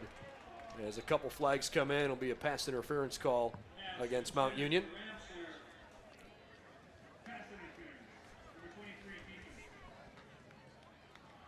1:33 left in regulation. The outcome of this game is no longer in jeopardy. Hunter Bateman. Some of the Yellow Jackets do wear double numbers as well. Hunter Bateman, the freshman wide receiver out of Avon Lake, is in the game for the Jackets. He's in there along with senior DeJuan Glover, who's in the slot on the left-hand side.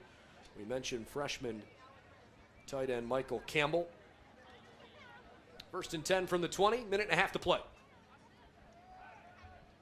And on a handoff up the middle, Jackets maybe pick up 1 yard. Well, the next game on the schedule for BW will, believe it or not, be their first road game of the season. Today ends a 3-game homestand to start the year. Of the remaining 7 games, 5 are on the road. The Jackets go at Heidelberg, at Capital, before they come back home for Muskingum, at Wilmington, at Marietta, return home to play Ohio Northern, and then at John Carroll to finish the season on November 10th. Inside a minute to go this afternoon.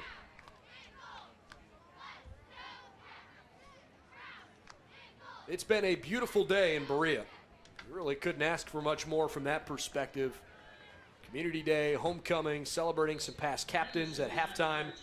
It certainly has been a lot of fun for the community to get together, but the actual game itself, a little frustrating, and it's going to leave a bad taste in BW's mouth, even though, Ryan, the Yellow Jackets performed far better this year than they did last year.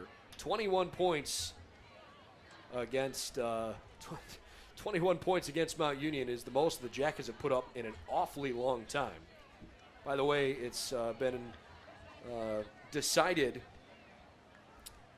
for the players of the game on the offensive and defensive side of the ball, and as soon as the numbers hit 0 on the clock, we'll announce those to you as Nigel Henderson is driven backwards, and that will be the final play of the afternoon. So your final score, Mount Union 56, Baldwin Wallace 21, in a game that started with fireworks and ended rather calmly. Yellow Jackets fall to 2-1 on the season. Mount Union goes to 2-0, and their consecutive road win streak runs now to 131 games. The Frank Rapolo Offensive Player of the Game is Jake Hudson. He went 12 of 27 for 216 yards, 1 touchdown, 1 interception, and Hudson ran it 16 times for 35 yards. And the Defensive Player of the Game, Raheem Wilson, who had a really nice second half. And again, in the last 2 games now, I think Raheem Wilson has earned a lot of respect from his teammates and is certainly in the conversation to see some more snaps in the future. Really like what we saw from him. Well done by Raheem Wilson. His final stats on the day, 6 tackles, 1 interception, and 1 pass breakup. Final total numbers offensively. Mount Union 586 yards of offense, 428 through the air. BW had 361 yards of offense. They ran it for 146 and threw it for another 215. The Jackets caused 4 takeaways, and so their turnover margin continues to look good. The Jackets only gave it away once. Unfortunately, it was an interception brought back to the house, and at the time it gave Mount Union a lead it would not relinquish. So some bright spots today, but overall, when you can't put the full 60 minutes together, it's disappointing to walk away feeling good. And Baldwin Wallace loses today 56-21. Yeah, this is a tough one for Baldwin Wallace, but you have to put this one behind you, figure out what you can garner to benefit you as you go forward, and realize that the outcome's not the one you wanted, but there's no shame in losing to Mount Union. So the Purple Raiders, who are the defending national champions, they will go to 2-0 on the season. And a classy move here is lots of the players from Mount Union after the game are going to have what appears to be a prayer circle, and now the entire Yellow Jacket roster goes over to join them right around midfield. And again, I certainly think that's a classy move by both sides to do that. So the players of the game will be announced on the field. They're also recognizing the homecoming king and homecoming queen as well.